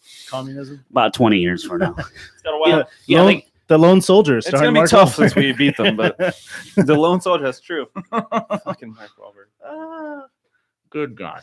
But so Endgame, yeah, I don't know. Well, how do you want it to end? So just like with Game of Thrones, I've been like, I kind of just want to experience it. So I haven't thought about it a ton. Yeah, I've avoided spoilers as much as I can. But you can only avoid so much. So Ant-Man, obviously, at the end of Ant-Man and the Wasp, they have the post-credit scene. Ant-Man goes into the Quantum Realm. Quantum Realm. Yeah.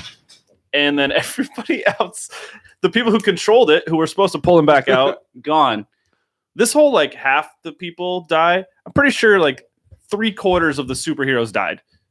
I haven't done the math, but it feels like almost all, very few survived that. Every living creature in the universe. Yeah, they got the raw end of that deal as superheroes. Yes.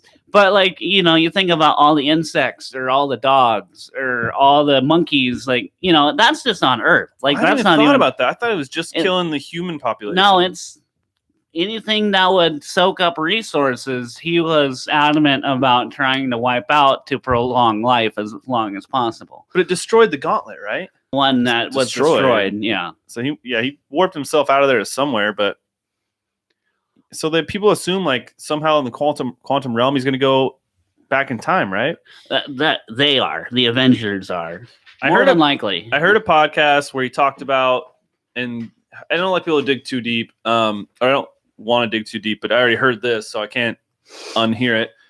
Ant-Man's daughter in the comics eventually becomes a superhero, and she's like in a wheelchair for some reason, I think. But apparently his daughter is cast in this movie.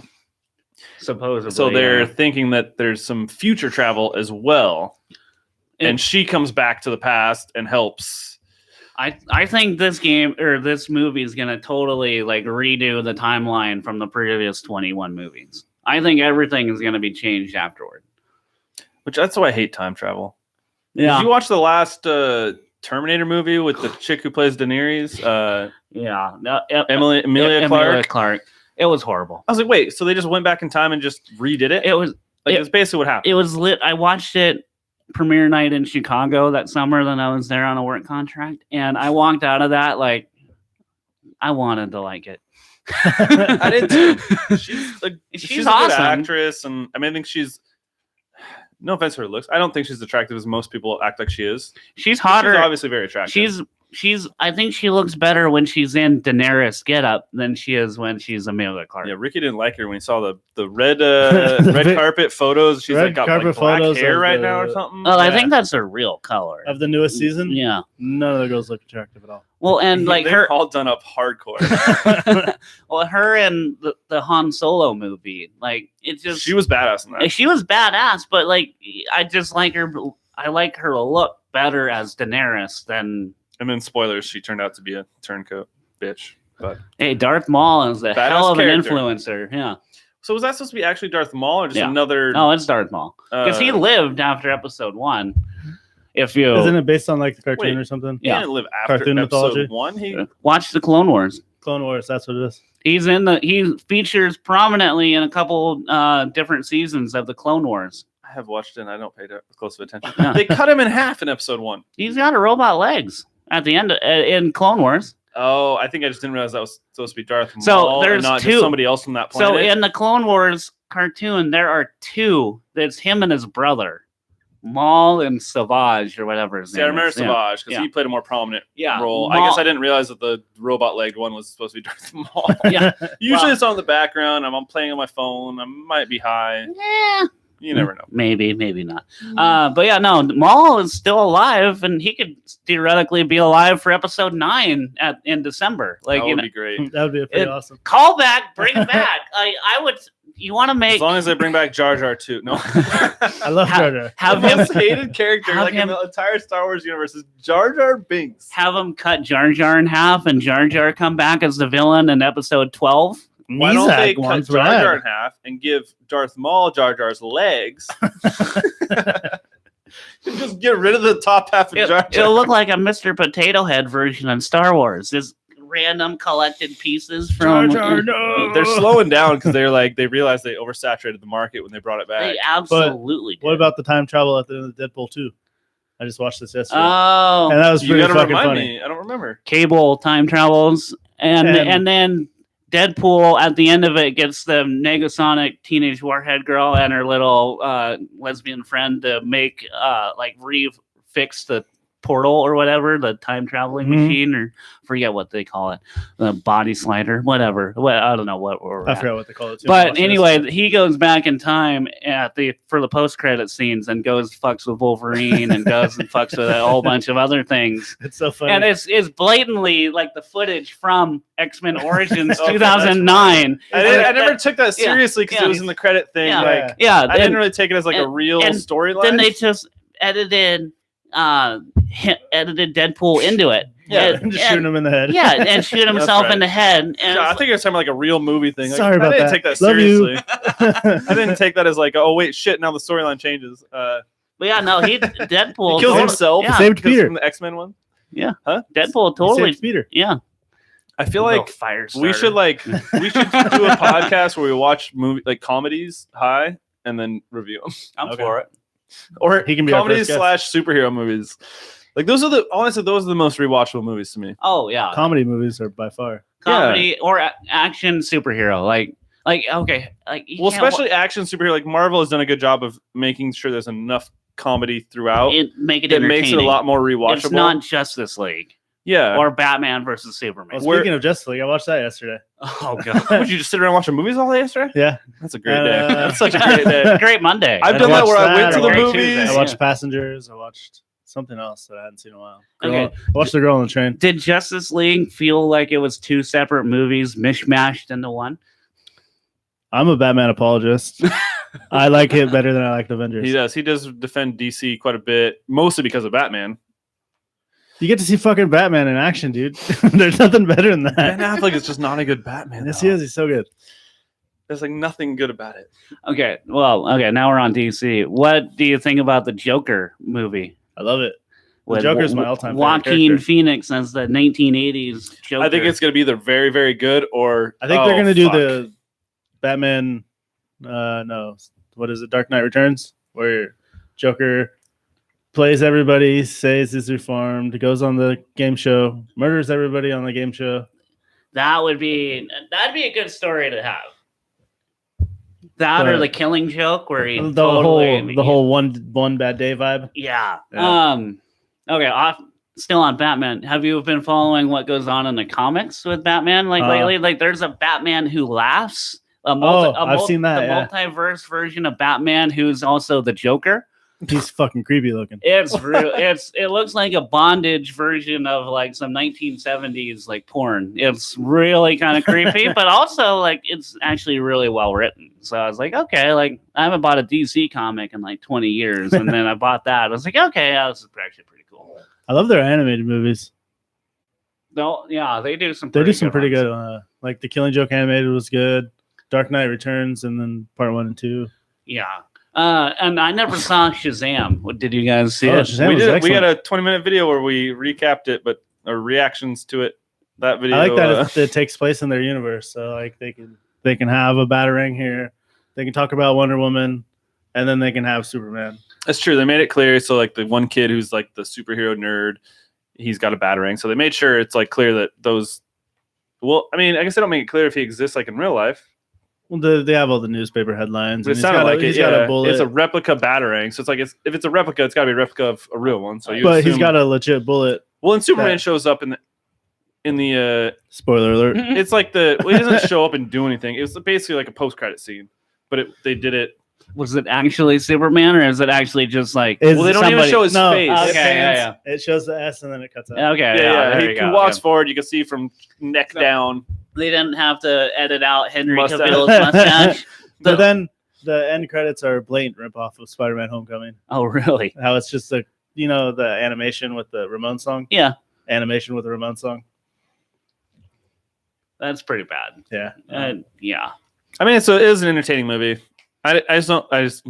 DC, I feel like they keep trying to replicate Marvel, and then it's like, but they can't ever do a balance. It's like, it's either super depressing or just outright trying to be funny. The only one, It was mostly funny, It was pretty good. but it's like, It was a good mix. the only one I really would say that I actually liked would be Wonder Woman. But even then, I can say that that's not the greatest movie. That's just Gal Gadot being fucking awesome.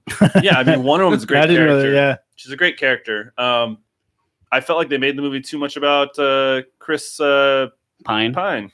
Like, it almost seemed like Steve he was Tro- the Well, they bring main him up. character once he showed up. They bring him up in Justice League. Oh, that's he's, like, right, dead, yeah. right? Yeah, because Supposedly. she's talking about Batman and how he shouldn't do things, and he's like, "Oh yeah, like Steve Trevor," and then she just gets like super pissed Clams off. up. Yeah. She fell in love with him for no reason at all. Fell in love with a mere mortal. Except, he's Captain Kirk. But it did feel like he became. I felt like once he showed up, he became the main character, and it became more about him than her. And she was just there to fight, and everything else was about him. There's a fan theory going on that he's actually Martian Manhunter. Should be Really? pretty cool. That could be interesting.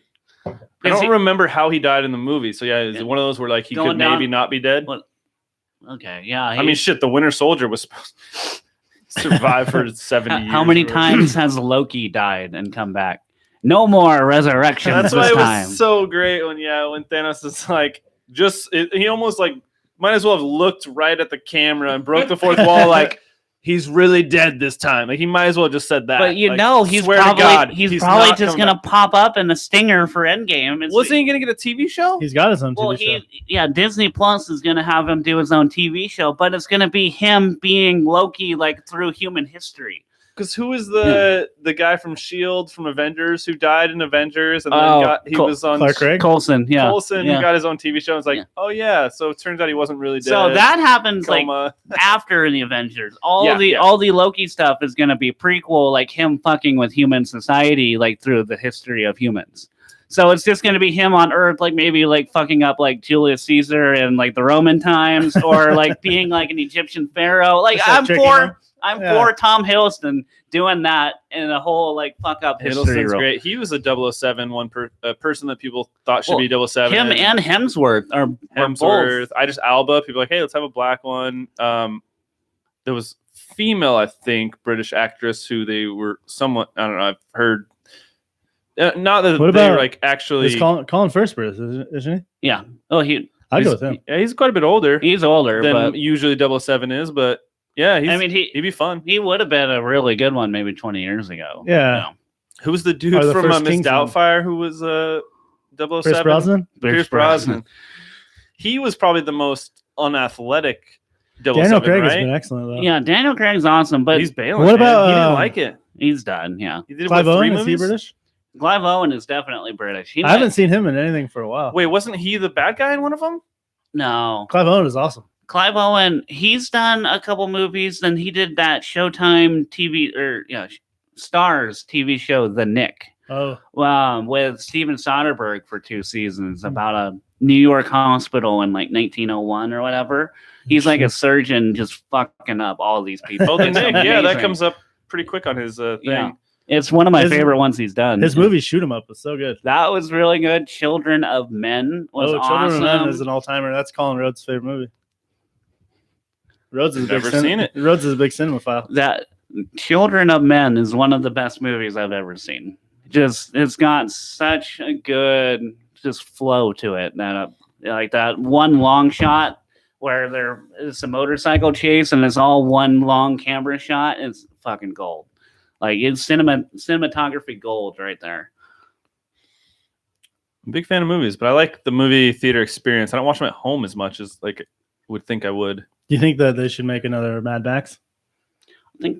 I mean, I would watch it. Like, Me too, though. I Last honestly one was- didn't finish the last one. You didn't watch Fury I, Road? I just thought it was That movie boring. was so good. the I was one, like, wait, this is just the same type of shit. They're just gonna drive cars and fight. Like, the one thing I could say about it is walking out of that theater after watching it, I felt like I was in a car crash. Like, it's like walking out of Saving Private Ryan and you feel like you just got back from Normandy. It's like, my God, like I'm exhausted from watching this probably movie. I can see it probably would have been a great movie theater experience. Yeah. But I feel like at home I was like, It's not the I'm greatest. just kind of bored. Unless it's just in the background and you're just keying into it every once in a while. Yeah, you got to pay attention. You got to be invested into it. I like the older ones better. Man, you can't beat Thunderdome. I Mel think that's Gibson? the first time I've ever heard that statement. Fury Road was amazing. Well, because it was They even made a Rick and Morty episode about it. God bless Rick and Morty. I'm just saying, like the heroes we need in a time of, Oh God! If only they could figure their shit out, get it out of the Beyond Thunderdome. Sorry, Beyond. there we Thunderdome. go. But Yeah, because it's got friggin' Tina Turner. dude. Charlize Theron, And kicked she was some fucking good. ass in that movie. yeah, one-armed. Sure, she Charlize did, Theron. but it's just like I don't know. I guess it was. I feel like there was even no story. Really? Well, I mean, it It was a really pretty good was. story. I mean, She had the it's- illusion that she could bring these brides to the promised land. Promised land didn't really exist; it was just a myth. and of course not. And All then- those and she was too post-apocalyptic And then movies. what does everybody do at that point? Oh, fuck it. Let's go survive. Well, and Yeah. they waste so much gas to try to get more gas. Well, and where are they at? Like Australia? Like, I'm not. Yeah. Well, I mean, I think Really? they filmed it literally there, but like, you got to drive like 3,000 miles to get to the nearest gas station. Like, well, and every time they attack somebody for gas, they bring out everybody, and they're using like 40 Animal cars. Town and Like, We're they not- have to have used as much gas as they're getting. we're gonna go get 4 tanks of gas. We're gonna use 80 to get it. Isn't that the same thing in That- Waterworld? the fucking guy Yeah. was so cool. The main bad guy, Oh, In Fury Road? something Joe. fat or All right. Maybe you guys talk to me. I'll give it Yeah. another try. You guys talk me into it. yeah, it's worth it. I mean, get stoned We or can get watch- drunk and I fucking won't- watch it. We'll watch Yeah. it on the projector later if you want. That'd be fun. I Yeah. won't lie. There's been a lot of things that I've watched and gotten bored of. Not been like, fuck this, but like just kind of gotten bored. And that's Yeah. kind of Fury Road. And then I've rewatched it and been good. Like Parks and Rec and Breaking Bad. Both of them I I got kind of fucking love bored in like Breaking the Bad. second season. Breaking Bad movie. Oh, Excited? I'm for it. Yeah? You got to get through second season of Breaking Bad. No, I've Like- gotten through now. So like, Okay. the first time I watched it, I got Okay. into like the second season. I think it was in the second season. Maybe it was near the end of the first, and I got kind of bored and The just first- forgot about it. And then I rewatched it. It all the way gets so through. much better. The first rumor I heard is that it picks off directly with Jesse leaving. I hope and so. I'm all for that. Any yeah. Jesse Pinkman Oh, fuck story, yeah. I am for. Yeah. The story starts out, you're like, oh well, it's not that bad a guy, and then you're like, oh fuck, well, Jesse, you gotta get out of here, Jesse, come on. Run, bitch. Run. So what's his face? He's got to be white. He's got to be alive, right? Didn't really die at the end. No, They don't make it clear. They keep it vague enough to be like he should be dead, but he could have survived He that. might show up in the movie Walter in like White. flashbacks, but I think Walter's dead. Oh, I think it's too good of an ending to bring him back. the Because- kid who plays Jesse Pinkman, they tried giving him like a chance at like, Need for Speed. yeah, I watched Need for Speed in theaters. It was pretty bad, That's not worth $20. but he's really good on BoJack Horseman. He's a voice, and that character is hilarious. It's a pretty big disparity between those two. That's a So a not giant leap. blockbuster leading man. Yep. Turns out he's a TV show guy and a pretty funny voice.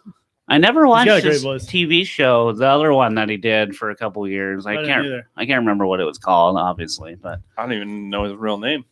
Aaron something. Aaron Sorkin? No, Paul. just joking. Aaron Paul. Aaron Paul. Aaron Sorkin is Aaron totally Sorkin is different, fucking dude. Awesome. He's the creator of I would- 90210, right? No, he's a No, he's a writer. He's uh, the dude that wrote The West Wing the West Wing. I would never And- watch. and oh fuck, The Social Network. The Path. Social Network, The which Path is- was the other Aaron Paul That's show. the show that I didn't watch. Oh, he showed up in Central Intelligence with The Rock and Kevin Hart. I can say I didn't see that movie. Nope, didn't make it for that one. I go to the theaters quite a bit. I did a lot when I was unemployed, and then now I've been doing it a little more again because my schedule is I literally work 7 days out of every 2 weeks. Oh, okay, yeah. So I love going on like a Tuesday at 1 in the afternoon. That's the time to go. So many old people. And they bring their own snacks and they crinkle the motherfuckers. Thoughts on the new Hellboy? I wish they would have did a third one. I fucking love Ron Perlman. but Well, in this one, so I didn't realize this one is the guy from this one's hard R. From Stranger Things. Stranger Things. Yeah. Mm-hmm. It looks like they might actually do the series better. I never realized that Selma she has MS. Yeah. And it's pretty bad. Yeah, it's Is getting, it I never already? realized how bad it was. it's getting worse. Yeah. Yeah. That's a disease. That's sad. She's not that old yet. No, she was a good actress too. She's And really, they say with really a good watchable. diet and stuff that a lot of the symptoms will hold off for a for long a while, time. but yeah, once it starts to go, it goes. I heard not that long ago they had a drug that was having really good results, but it's United States takes so long to like let people start using a drug. Yeah, the amount of people that are going to die from not having access to it is Well, and Yeah. that was one of the good things Trump actually did was he passed something where like basically if you're terminal, you can start taking drugs that have not been approved. Yeah. They'll start letting you, but MS is not a terminal. no. It's you're Seth gonna Rogen live. does a lot of work for it. Does he? Yeah. Does he have it? His mom does. His mom? Yeah, it's usually It- somebody that is close God, to I feel like him. it's. Yeah. I feel like, and it may be completely wrong, but at least from the people that I've heard, it's mostly women. I think so. I mean, I think predominantly it's a female disease, but sucks. yeah, This podcast turned. it really went down. It went down really quick. I'm just No, it's sad. Bring it back, bring it I back, saw bring it something back. recently though, because somebody, God, I don't remember if it was a famous person or not, was doing some walk for it. So it's always good. Mhm. I think Tosh the has a lot new- of jokes about not wanting to walk for shit. The new Hellboy looks pretty awesome. I think the effects. They made are sure gonna that make it the look good, fucking yeah. bad guys are bigger and badder than. And they made it known there's swearing, there's Gonna be blood. gratuitous violence. Yeah. We're definitely taking a turn toward that after the first two Deadpools were as popular as they were. Yeah. Logan was fucking masterpiece. Logan was And awesome, it's barely a superhero movie, which is kind of what I love which is about the it. best thing about it. I think. You got that British dude who's like the one who like can't go outside or something, or he's like psychic. I don't remember. Oh, what I know. Caliban. that Yeah. dude's hilarious. He's a little tracker. Stephen Merchant. Yeah. He's actually a pretty prominent director, right? I think so. Yeah. I think he was on one of the podcasts I listened to recently. And yeah, he does a lot of small roles and stuff, and he's always hilarious when he does. And then I think he does a lot of behind the scenes stuff. We talking about leaving, Saving Private Ryan and feeling like he got out of Normandy. Leaving Logan felt like I fuck. was just like, oh my god, like yeah, I literally felt like I died and had come back to life like 4 times. Like it was so brutal. Dude, that dude, Steve Merchant, he's predominantly a writer, but like The Office, a bunch of shows. It's weird how like you look at somebody's like prior career and you wouldn't think that would translate into something else, but like you look at the Russo brothers, like they were on Arrested Development and doing a bunch of like writing and directing for Arrested Development, and then they make a fucking awesome Captain America movie, and all of a sudden now they're like the go-to director for superhero movies. Well, I think directors, Like, it's funny, yeah. they have one good one, and all Well, of a sudden what they about get to make Edgar like 3 shitty Yeah. ones. Oh yeah, Edgar Baby Wright. Driver? That was Yeah. great. Baby Yeah. Driver was fucking amazing. Yeah. I love that movie. You know, one of the co-creators of The Office is the guy who plays Mose. Really? Yes, Really? He was super young, right? Huh. It's just like Always Sunny. And he hated playing Mose. Apparently, they like basically Rickety made cricket. him. Yeah. Cricket's Yeah, he was a writer, He's a right? producer, yeah. Oh, he's a David- producer. David Hornsby. Mhm. Yeah, I knew he was a writer or something on the show first, and then they were like, it's one of those things where like they'll like be like, hey, I got this character in mind, and they'll basically be like, this is what I envision, and they'll do it, and then every once in a while, the people are like, well, you have to do it, like You're you're it. right, Yeah, like you're you have it, like you know better than anybody, and you can pull it off. Do you guys watch Archer? Yeah. Okay, Yes. so Adam Reed is the writer and showrunner and director. He's the one that plays Ray. I mean, at least that So- he just gets to be a voice. But I mean, like he's the guy that is constantly being He gets made fun of disabled, so much. injured, made fun of for being gay. I mean, he's got robot legs too. Yeah, so he put himself into that role. So he, that shows like, he could be made fun of because he puts himself in the role of like the lowest person That on shows the cast. totem pole. That show's cast Oh, is so good. it's my favorite show. by Well, the far. thing with Yeah. Mose too is one of the reasons he hated playing him was because the first season that he did it, he actually grew out the beard and did it. And he was like, I don't want to keep this beard.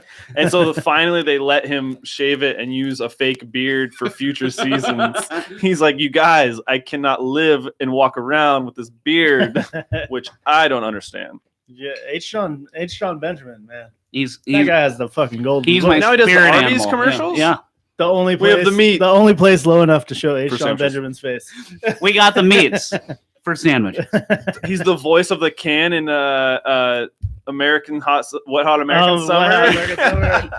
If you look at H. Sean Benjamin's IMDb page, my God, it's like H. Sean Benjamin has a van, and then there's like everything else, and it's like, wow, this dude is. His voice is so good. You know, Fucking it's- Bob's Burgers is so good. He's my spirit animal, like totally. That's not fair. Like he didn't do. I mean, I'm sure he's done stuff to help it, but like he was just born with that voice. Oh, it's Lana. So Archer, Bob's Burgers, John Benjamin has a van, home movies, Home Movies is good too. yeah, Freak Show. Did you ever watch Frisky Dingo? yeah. I fucking love Frisky Dingo. That dude. was such a That's my great favorite show. Killface. That was a long time ago, right? Yeah. Yeah, That was like pre-Archer. Wasn't the It was like the character same- Archer the character in that? Or there's someone Basically. similar? kind of. It was based on that 'Cause role. Shoemaker was always watching those. Was it when he was working at like Zoomies or something? Yeah. That sounds Wave? about right. Hidden Wave? Yeah. And he we'd go in there and he would just be watching. That's somebody who I haven't seen in years. He refuses to come on the podcast. He was the first guy asked, Oh, really? other than Blair. Why does he refuse? He doesn't want to. Because He's like, he's Shoemaker. yeah. He's like, I like podcasts, but I don't want to listen to myself talk for 2 hours. Don't listen to the episode. I don't listen to most. I listen to just enough of our episodes to like edit it. To know what you're doing. And usually that's like I have to listen to like where we start the break. And that's about it. Yeah. I'm like, Oh, do I not need to to? mention, he was like my best friend from ages like 18 to 23. You guys were So pretty we tight, have some pretty yeah. good stories that we can tell, but fucker won't come on. God, I haven't seen him since Peterson's like kid's birthday, Oh, like a damn. couple years ago when Yeah. him and Frizzell were there, and I was like, God, I haven't seen you guys for years. Shoemaker was one of the original Red Rockets, right? Or like, Yeah. did he take over in the second season when Chin left or something like that? He But came over after somebody left, and I think Chin left. Chin was playing short, and I think Shoemaker came he in and had played like a short. 10-inch glove. It was like this far over his head. Probably the one that we played Little League with. Yeah. He was good though. Shoemaker was the man. Shoemaker is the man. Anything he put his mind to, like he could do. We have some Yeah. funny ass videos that we could. Oh, I have I don't know where it is, but on an old little mini DV camera that I had senior year in high school, I had a party at my dad's place when he was gone, and I don't remember why this happened, but Shoemaker got on top of the roof and jumped and did like an elbow drop into the bush and there's my front in the front little yard, and I'm just like, I wish I could find that footage. Dude has no fear. Yeah, I was like, you know, Him I and even Caleb Johnson were like, oh, He's God. all for the camera too. Yeah. Oh, attention whores. Yep. Yep. we don't know any friends like that. No. Very well. No. Never. God, we're doing the Game Him- of Thrones like trivia podcast, and Hook is just randomly starting conversations with Blair that are completely unrelated. He just can't stop. Keeping It Hooker was pretty great. online is like one of the hardest things. I don't know how Elizabeth is gonna stand him. But that's why. Well, that's the fact that she does that. That's why, like in his wedding, I was like, you. I mean, you can put up with Corey and Hooker together. Like You can handle anything. he better Yeah, not yeah. let you go because Yeah. otherwise he's fucked. No. Hold on to this like grim death. Yeah. Did you listen to our episode? The one with Corey was called Corey's Stories. I saw it. I didn't read. I didn't just- listen to it. No. Well, so we recorded the regular episode like we're doing right now, and then we get done, and we had lunch and had some drinks, and then we were drinking during the podcast, and we're like, all right, we're done. He's like, that's it? He's like, I got more stories, and we're like, I'm done. we're assuming the Air Force, Afghanistan. He Yeah, starts 'cause he's making the- up stories immediately as soon as we start, throws me off. Luckily, Ricky recovers and starts playing along with him, and I played the like person who they're telling the stories to, The moderator. basically, like who's asking questions and shit. But we definitely want to get Corey and Hook together, just making up stories because they could do it for hours. Oh, they are a hell of a dynamic duo. We definitely need to, like we were talking earlier, get some poker nights. We've talked about other things too. Shit, I need to make notes. we need to get more people from your like. Well, Cody P. See, One of my best friends growing up. I'm going to the Mariner game on Friday with Cody. Yeah. Oh, nice. Yeah. But so we're going, that's Tuesday is the 16th. So we're going He had Tuesday. a big life change around. Yeah, he just had a second kid. Yeah, that's awesome. Yeah, that's why we're going to the Mariner game so he can actually, have a day away. And, it's like him and Ingman, Adam. I played with all your guys' grade. Yeah, see, that's what I did too until about. Well, I quit baseball pretty early. So soccer, I jumped up at like age 12. I jumped up to the people who were technically older than me, but like same grade. Yeah, I played with them all till high school, and then in high school I had to play with all my normal age friends, and then just lost interest. Yeah, like Cody is one of the only ones from my class that I stay in contact with. Like, Cody's awesome. A lot of them I just yeah. reveal themselves to just be utter pieces of shit. It's like, be gone with you from my life. So Cody's like one of the few from my class that I'm actually still friends with. Like I'm actually friends with more people in your class still than I am with people in mine. I think that's probably because I'm older than you guys. All the people in my class shun you now. I get along with you guys better because I'm around your similar age. Anyone from my class who I wasn't good friends with now just shuns me. Like if I tried to reach out, like, hey, what's going on these days? They just ignore me. Yeah, pretty much. the Facebook wall post, like, hey, it's been a while. Hope everything's are good. Bye. You get the Talk one to you in 3 years. Yeah. You get the one nice response back, like, oh yeah, hey, things are good. And then if you like try to go further than that, they're like, hey, whoa, I've got my friends. Like, we're at our age where like we have our friends. We're not looking for more. It's like Seinfeld. Hey, I've got 3 friends. I can't really handle anymore. I told you Matt would pop in at some point. Yeah, I'd love it when I'm right. Did you guys know that you can do bet DSI up here? DSI? What's DSI? Bet DSI. It's like one of those websites, like the betting websites. For like sports betting? Yeah. I did not. This is a I revelation. used to do Bodog back in the day. Well, Don't tell me about that. Last thing I need to know is I can start betting on sports. They advertised on one of the podcasts, a bunch of podcasts I listened to, and I was just checking it out. And then one of the people called me, and I was like, "You can't do that, Washington." He's like, "Yeah." He said that they're based over somewhere else. Like, See, I thought that didn't it's a matter. different country, so Interesting. you can still do it. huh. And then they do a thing when you first start that if you put in money, then they'll match it up to like $500. Whoa, that's a lot. Like they always have a thing like that, but it's usually like 50 or 100. Yeah, it's pretty legit. Usually have like a cost cap on it or whatever. Forgot I didn't have this thing plugged in. Yeah. Prefer it not plugged in. Did you like how clean the Matt's table is this minute? time? Matt's minute. So Matt's minute, he popped in. DSI sports betting. Off frame too. It's like we're DSI betting. You can apparently do that in Washington now. So look it up. They're advertising on a lot of podcasts he listens to. He's a big. He's in the MMA podcasts and like Tiger Belly, Joe Rogan. Rogan, yeah, I remember he was big in Rogan. There's a sports one that he listens to too. We got to get him back on. I don't know, any other topics you guys had? We went through all the ones I did. I guess the only other one I had was I noticed on Facebook you said that your 2 favorite teams in the NBA right now are the Warriors and Blazers. Yeah. Which I'm a Warriors guy. Makes me really conflicted. I'll tell you that. Never been a Warriors guy. Does it make Really you love conflicted? playoffs. They haven't played each other in the playoffs, have they? when I went to that game in Portland that Steve Kerr got thrown out of, I was like, we specifically went to that game to see them because before they break up this year, like Durant's going to be Durant's leaving, huh? or at least Boogie. Everybody is. Yeah, you don't know. So this is the last year. It's gonna be a crazy offseason. But like Durant was my favorite player from Sonic days, the 1 year, and then I had to hate him for being OKC Thunder, and then I was happy when he left. So he could have went to any other team, and I would have rooted for them. I mean, I went the opposite way. I didn't hate on OKC. I rooted for him and Westbrook and Harden until he left, and Ibaka. I'm still bitter. But so now, Warriors because of Durant and Clay. I've been very open with that. See, Clay's awesome, and Steph is just fun to watch. Like Both 2 awesome guys. yeah, like Can't root for them though because my allegiance is to the Lakers. But unfortunately, sitting there we spent $150 for a ticket to go to the Warriors Blazers game to see them, and I'm sitting there for the entire game just like stressing out because I'm happy that one team got a basket, then I'm conflicted that the other team didn't get a basket, And, I wanted Portland to win the game because they're the home team and, they needed the win more. And, like, every time, like... Well, that's how you have to choose. Yeah. Like, who needs the win? Yeah. And it's like Steph would, or, Not the Warriors. like, Dame would go hit a shot and then Steph would hit another shot. And I'm like, oh, God, like, how... Like, I'm actually rooting against these guys? Like, I know better than this. That game in Minnesota where Durant gets fouled on the three, sinks in anyway, gets called back. Curry hits the impossible corner three. And then runs down and fucking points at the ref, taunting. And Yeah, then how did he not get a technical he for gets that? fined 4 days later. He should have been teed up for that. Like, he And then, literally Melo should have got been. teed up one game for throwing his headband at his own bench. Well, Like, that's not even Melo. looking at a ref. Like, Melo is Melo gonna got, mellow. he got Like, excommunicated.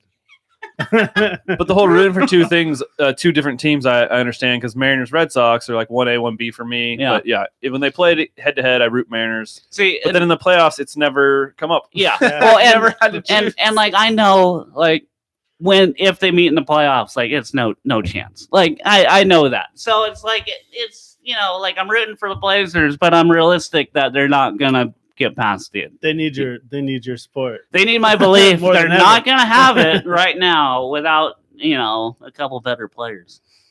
They need. They need Nurkic Yeah, back, they and didn't then do they didn't do They shit this year. should have turned for Blake. they Blake has been a fucking monster. You- since they went okay, if I had a They'd have dream, had to give up too much for him. yeah. Yeah. If I had a dream like player to put on with like Damian Lillard right now, it'd be Kawhi Leonard. Yeah.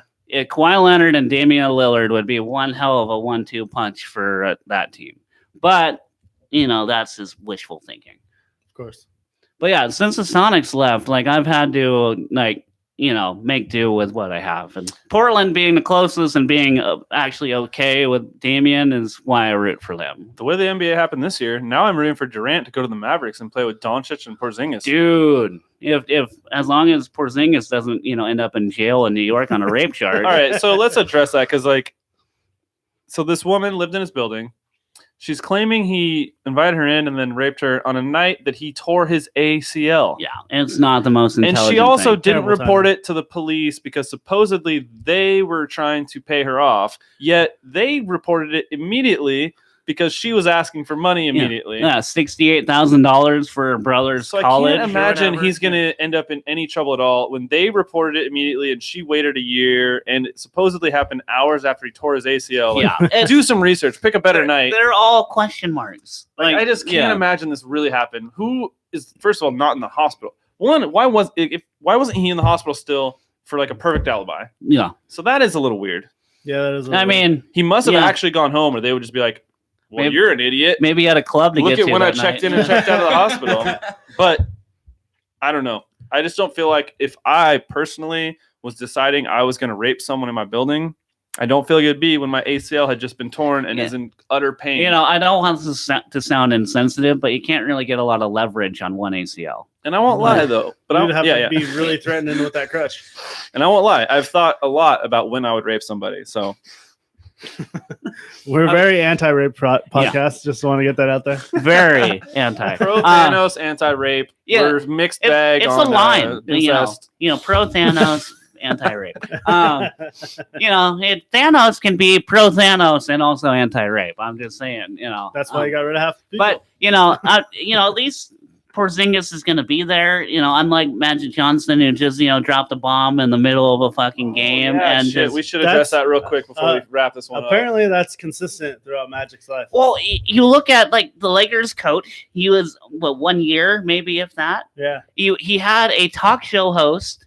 He was a talk show host for like a day, and then realized that was not going to happen. I was listening to the BS podcast. He put out an emergency one today, and he said he did the same exact thing on Countdown. Oh yeah, Yeah, he just quit abruptly. yeah. Yeah. Oh, it's Interesting. he finds something like the small amount of things that he can't physically do, and then he just rip cords out of the plane. Like, I'm not dealing with it. Well, and what he said was he couldn't not having handle fun. the backstabbing and the talking behind backs. So Yeah. When he's making it sound like there was a lot of drama going on in the background. when he was for Lakers. probably at least 50% of the cause of that. And he cited like, I couldn't even tweet great career Dwayne Wade. Without otherwise getting- I'll be fine. Yeah. yeah, And tampering. He said he couldn't do something with Serena With Williams. or with yeah, Simmons. yeah, like Ben Simmons.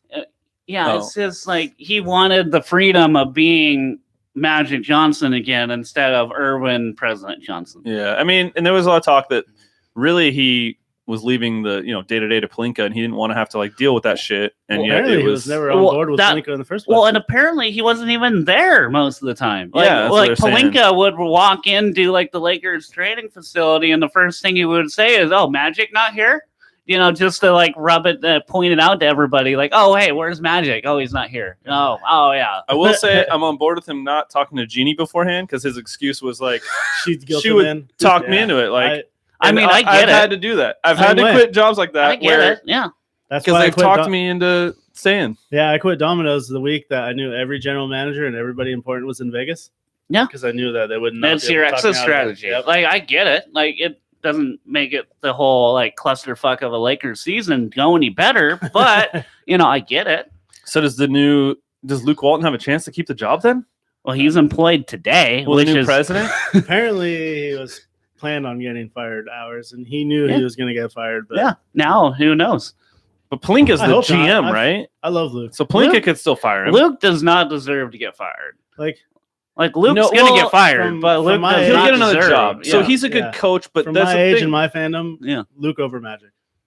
But that's what they say is that like you can be a good coach and not be a good fit with LeBron. Oh, yeah. Because it all comes back down to Well, LeBron. look at what before what was it? LeBron left Miami when Cleveland signed David Blatt to be their head coach of a Kyrie Irving led like lottery team, and then all of a sudden LeBron shows up, and then David Blatt's gone before the finals. It's like it's like not everybody can handle that little shitstorm tornado that comes in. But Jeannie likes to hire people within the Laker family. So, I don't think it's smart anymore. Any chance Kobe's president? That would be fucking amazing. It would be amazing. He but goes from Pelinka's client as his agent to his boss. I think Kobe is having way too much time winning Emmys and fucking Oscars. and teaching his daughter how to be a Mamba mentality. Like All he did was killer. spend a bunch of money to produce it. Kobe Yeah. could still play if he wanted to. I just don't think he's Go to the hard. big three. I don't think it's that'd harder be than a waste. basketball. He's got so many other things. Yeah, but wants he to do. spends the off seasons mentoring young players. But that's just mentoring. So I think his That's heart is brainwashing. still in basketball. No, that's brainwashing Jason Tatum. So Yeah. to ruin him. Sabotage the Celtics. sabotaging a next Celtic great. That's literally what he's been trying to do. Like that's You guys on are listening to brand. way too much Bill Oh Simmons. no, the tales of Kobe inviting a rookie, stealing his move, and never talking to him again. That's fucking cold blooded. That's why we love Kobe. There's no point in him doing that now. He That's why doesn't play. Kobe's better than Mike. or yeah, there's- Kobe put so or much the- work into his craft. or Michael, and Mike punch. No, he didn't. He fucking walked away from the game. for his father, and then he came back, and then he walked away again, and then he came No. back. Garbage. And even with And all then he that, came back with the still, Wizards? And What even did he with do that, with he the was Wizards? still better. What Was did he that do with the actually Wizards after Michael? his prime? Yeah. Yeah, after he finally decided. What have the he loved Wizards the ever game. done? They've never been good. It's not like they Exactly. were only bad while he was That's there. because Mike is trash. That's a fair Kobe- assessment. You look at the roster of that team too; it's just full of past their prime veterans. Rip Yeah, Hamilton. exactly. I don't remember what. Not year that even was. face mask Rip Hamilton. It was prior to face mask or pre-prime Rip Hamilton. Their last meeting, Kobe dropped at least 40 on Mike. Well, I think most people did. Yeah, but Everyone went after him if they could on the Wizards, but he also averaged a bunch of points. For an old man, yeah, he definitely had a decent showing. I'm trying to remember what years he played there. It was like 2000. 2012. Wait, there's a player in the league now. Did he score 60 his last game? Mm-mm. Oh, no. He didn't. Yeah, he didn't take 50. He didn't take 50 shots his last game. Okay. Dirk 50 shots. and D Wade 30. combined That was 30 fucking apiece. sick, yeah. But they even then like Magic stole their thunder. I know. He's that like was- he that wants was he insane. like he That was wanted the big to talk about his like. That's the Stephen A's only issue with it that he kept wanting to talk about this morning. So Yeah. watching the shows was like, why then Like, why did He you take every storyline? literally could have been That's 'cause an hour D-Wade later. Yeah. Not that good. Dirk? What? Not that good. Yeah. Not anymore. But Well, yeah, right now. but still, like it was a douche move for him to say that, oh, I want to be free to be able to go celebrate Dwayne Wade, and then also And be do himself. that. And take away from Yeah. him. He's like, I want to be myself. Fucking, it's just like I get it. It's just stupid. I'm actually glad D-Wade didn't make the playoffs. Dude, listen to this roster. A for lot the, of people the in 2000 Miami are too. The Yeah. 2001-2002 Washington Wizards. Oh God. Kwame Brown, Ugh. who they rookie year right out of high school. Rip Hamilton, like He you won a said, title with in Kobe. his second year. He won a title with Kobe. Brendan Haywood, Oh God. Michael Jordan, Christian Laettner, Tyronn Lue in his third year. Step over. Also won a title with Kobe. Damn it. There's another one further down that I know was even better because I saw it the other day. Wasn't Stackhouse on that team for I like fucking love a Stackhouse. minute? Yeah. Like 4 minutes later, and then he's gone. It's like, no, we can only have one UNC member here. Get out, Stack. I like Stack. I just think he got a bad rap because he wasn't Grant Hill. Yeah.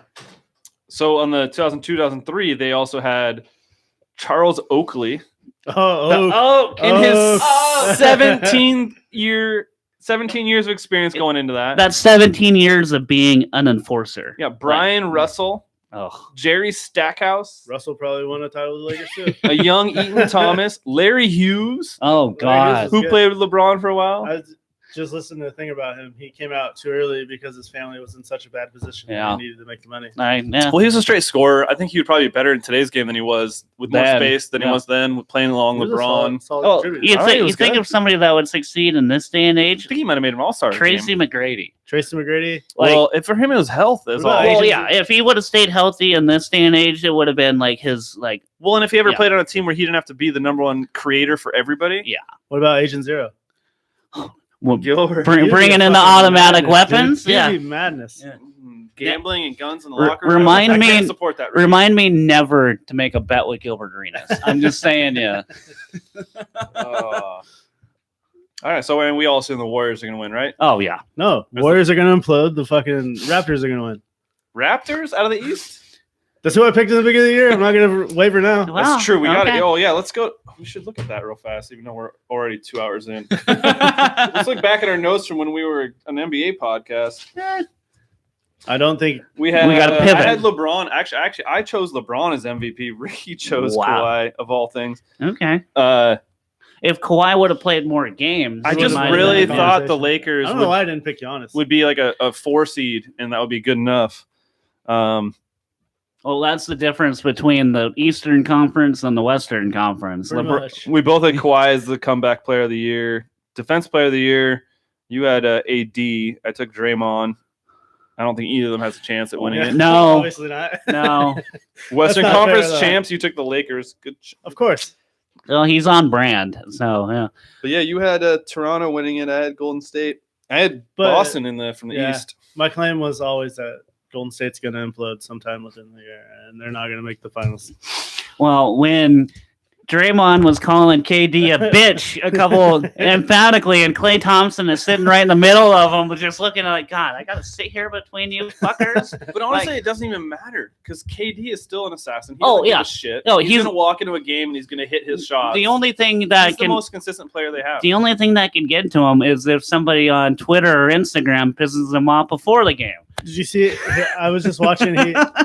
Michael Rappaport was like, And I say that liking Kevin Durant, but still, Katie, you can't not Fake like account. I KD. love that he had a fake Yeah. account. I'm not even mad about it. His reasonings was pretty good. Like, I wanted- can't have a normal thing when people know it's me. yeah, he can't So, say what he I wants I to can't say. have a conversation Yeah. or debate. And Yeah. I fully get that. Yeah. Like, it's just funny that, the burner account will go down in NBA infamy. It's not like he was doing it like, what was the 76ers claim? See that Oh God. Colangelo. outright like telling people he was great or something, or like Colangelo. or he yeah. was straight blaming the players. Leave the caller alone. And- The caller's fine. And didn't he have his wife like tweeting for him or like another like it Well, was one of they were all tracked to her phone number. yeah.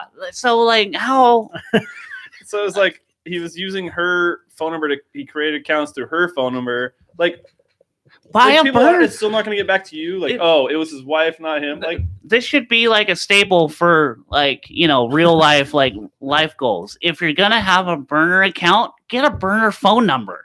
there you go. Like Google, get a Text app is free. Yeah. You just download a text app. yeah, like it's Google not Voice. hard. You can get a different phone number. It's not hard Google to do that. I don't know. What a fuck. But yeah, fucking burner accounts, man. Like Can't say what I want to say. It was AB talking shit about Juju for some fucking reason. That's one that you wish that he was on a burner like, what account. the fuck are you doing? And then Michael Rappaport was like, get a life. And then scroll down, Katie. Why don't you get a life? Like, oh, God damn it, Katie. Yeah, you spent your life talking about my life. Who's here is better off? Who's the who spends like every 6-hour plane ride just twittering or on their phone, just like, oh, who can I reply to now? I mean, how great is that though? That we have rich people in this country whose entire job is to talk about other people's lives. Like, talk about how well that guy does at his job. See, that's the American dream there. That's what we're doing right now. That's what we're trying to do. Like, yeah. Stephen A. Smith like reposted a thing that he had posted years back where he's like, LeBron, Jay-Z, that's not the American dream for black men.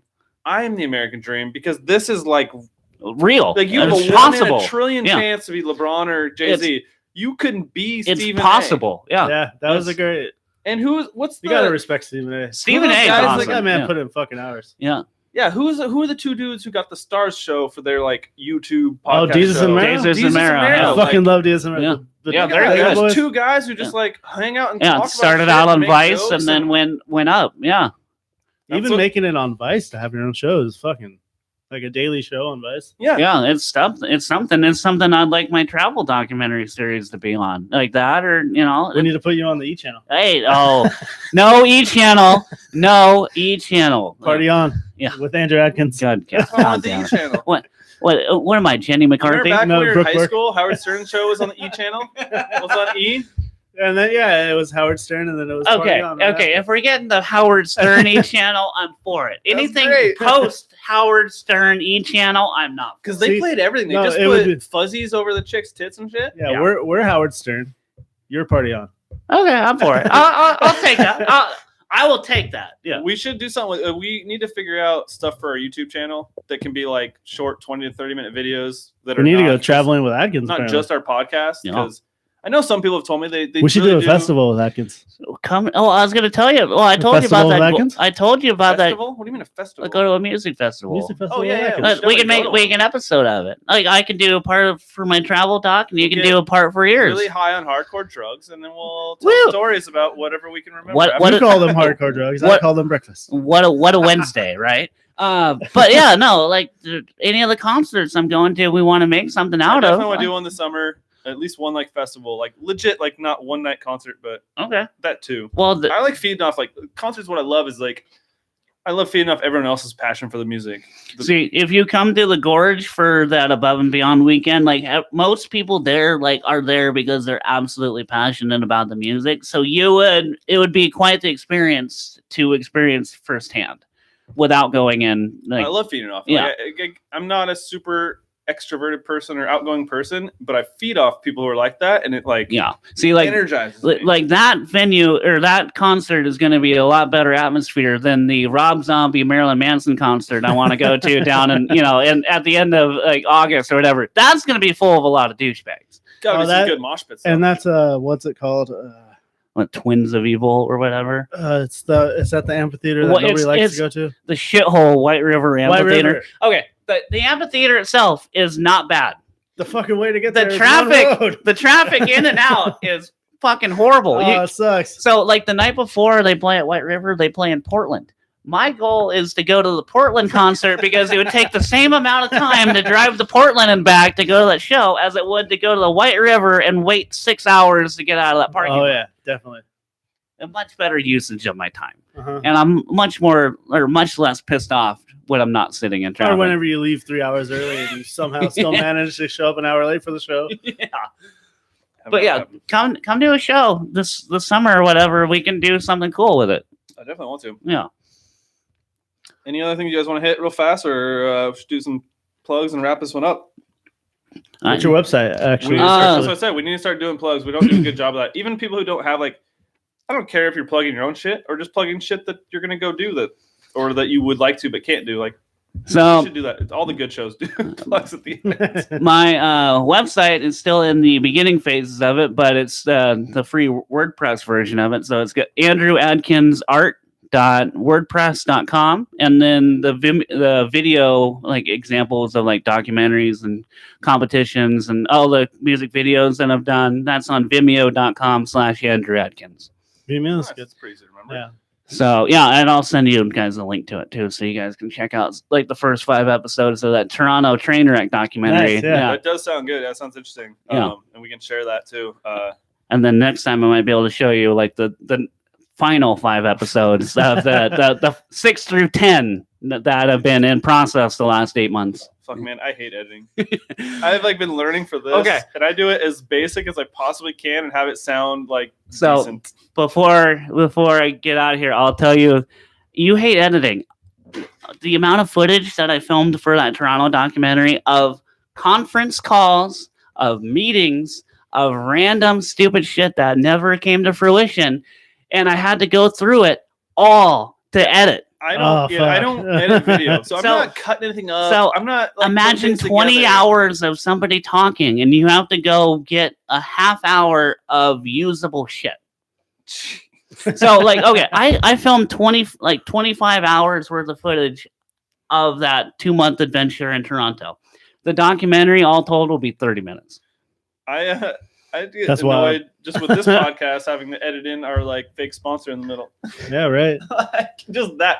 So My when I only- started Chaos as a Ladder, and literally editing that is back to like how we originally were before we did like a break. 'Cause Yeah. we didn't do any break. Yeah. So I was like, oh, this is great. I just put in an intro and an outro and do a little Oof. bit of sound quality, but I don't know We had how to like do 3 or much. 4 breaks in I that do like compress it Yeah. and like maybe, One effect turn the here and volume there. down. Yeah. But I don't even put effects in.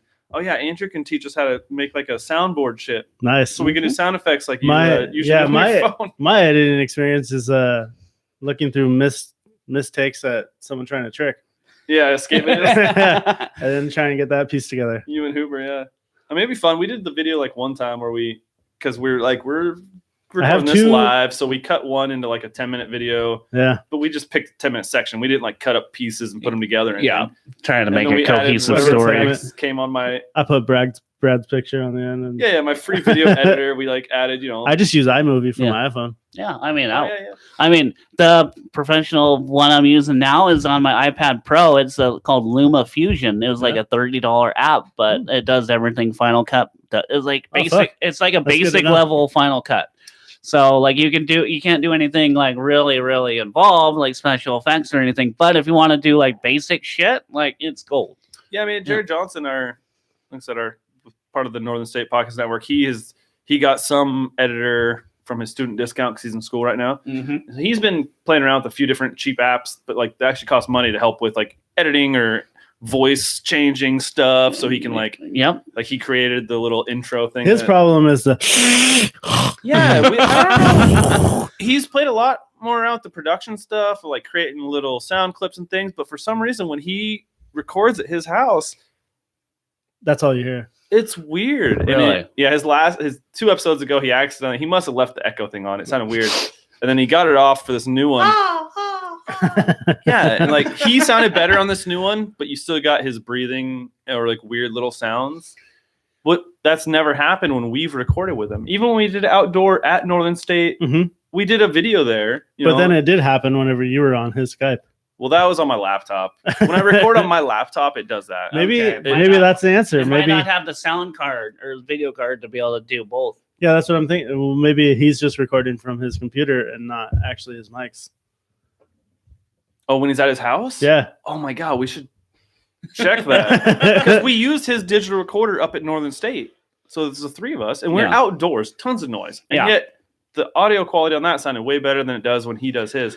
I should help. Yeah, we need to, like I said, Do a full setup. me yeah. you and him need to get We've never even been to together his house. on like a day and like put together our like the little accumulated knowledge we've had we've come up with. Because like I said, he does better. He's spent more time coming up with effects and like changing the voice so you can make things. And I've done more. I think I've done more with the editing, and I've figured out Mixer. He has a digital recorder, which is way different. But either way, we end up talking a lot about things we should do on recordings that we probably should be talking about off mic. Yeah.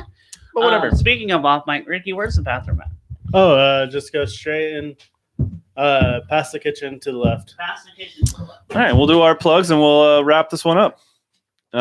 We don't do often enough telling people to follow us on Instagram. Follow us on Instagram, please. We post Subscribe, our newest. please. We post our newest when our newest episodes are out.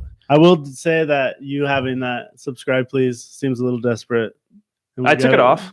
Oh, well, I know, but I'm just saying that we got to come up with a better strategy. That's what everyone does. They just say, please subscribe. Don't bother listening. We don't care. I mean, listen if you want. We got Google Podcasts is resolved. I don't know what's going on with iTunes.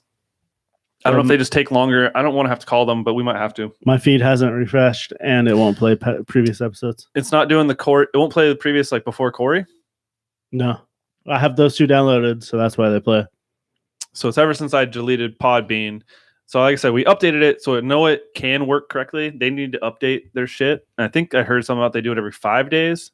And I did update done a while ago. I updated the web. I only updated the website like 2 days ago. So Really? if you have, if you're I thought you did it at least a week ago. Not the website part. Oh. I deleted Podbean. Yeah. And then it took a while before I realized, oh, fuck, I had the Podbean website as our website on Transistor. Uh-huh. So then I had to activate the Transistor website and put that in. Whatever. Everything is correct now. I just need iTunes to update so they can pull it, start doing it correct. Get those episodes back. Yeah, because on Google Podcasts, I looked today and it had the Christine episode shows up on there now. And then I also posted the first Chaos is a Ladder. Nice. So that shows up on our feed on Google Podcasts. I need to subscribe to it. So I created a new podcast called Chaos is a Ladder, Chaos, which is a quote. Chaos. It's a quote from Game of Thrones. We did the first episode. Ricky was our trivia maester. I did a pretty good job, didn't I? Yeah, it was good. It was a chaotic podcast because Blair and Hook kept getting up and talking from across the room and shit. And yeah, we had tacos and tequila going. Yeah, Blair was using a blender a few times. I was managed to reduce some of that noise. Nice. So at least when it comes on the podcast, it's not like it doesn't kill you, but you definitely hear it big time. I was like, that's fine. So definitely subscribe at least for now on Google Podcasts or on Transistor FM for. You can still subscribe on iTunes. You just won't get Chaos is a Ladder. Well, Chaos is a Ladder won't show up on iTunes yet. Fairweather Friends, subscribe on iTunes. It will be if we have to call them, I will fucking call them. Stitcher and Spotify. Spotify for sure. I don't know about Stitcher. I think that thing was all fucked up. Oh well. Stitcher and Spotify. We're gonna go through eventually because on Transistor FM they have spots for like all the different places that you can just like put your thing on. So I need to go to those different websites and just submit it. Mm-hmm. There's a lot of them though. It was like a shit long list, but it's becoming more and more every day. Yeah. Subscribe on YouTube too. We're live right now while we're filming it. We do it once in a while. Like when we film in studio, we just record it live because why the fuck not? Yeah. Transistor also posts them with just our picture. Oh, that's cool. So you can listen to the podcast on YouTube too. But I've had some people tell me that they stay more engaged when they watch it on YouTube. I've been watching a lot of podcasts on YouTube lately. Yeah, like I could see that throwing them on in the background and and not play some Madden. I'll tell you what, going through like the 20 hours of footage that I had accumulated that I had to go through, I have something on the background, like either a podcast or a game or something that I could turn to, like to not want to kill myself. That definitely makes sense. Anything else to plug? If you're in town, you want to go to the Mariners game on 16th, we'll be there. Yeah. Hit us up. Anybody? Anybody got any shows they want to do? Anybody got any concerts they want to go to? Yeah, do you want to hang out or do you want to come on the show? Yeah. Do you want to have your own podcast? Jared Johnson, we're trying to expand this network if we can.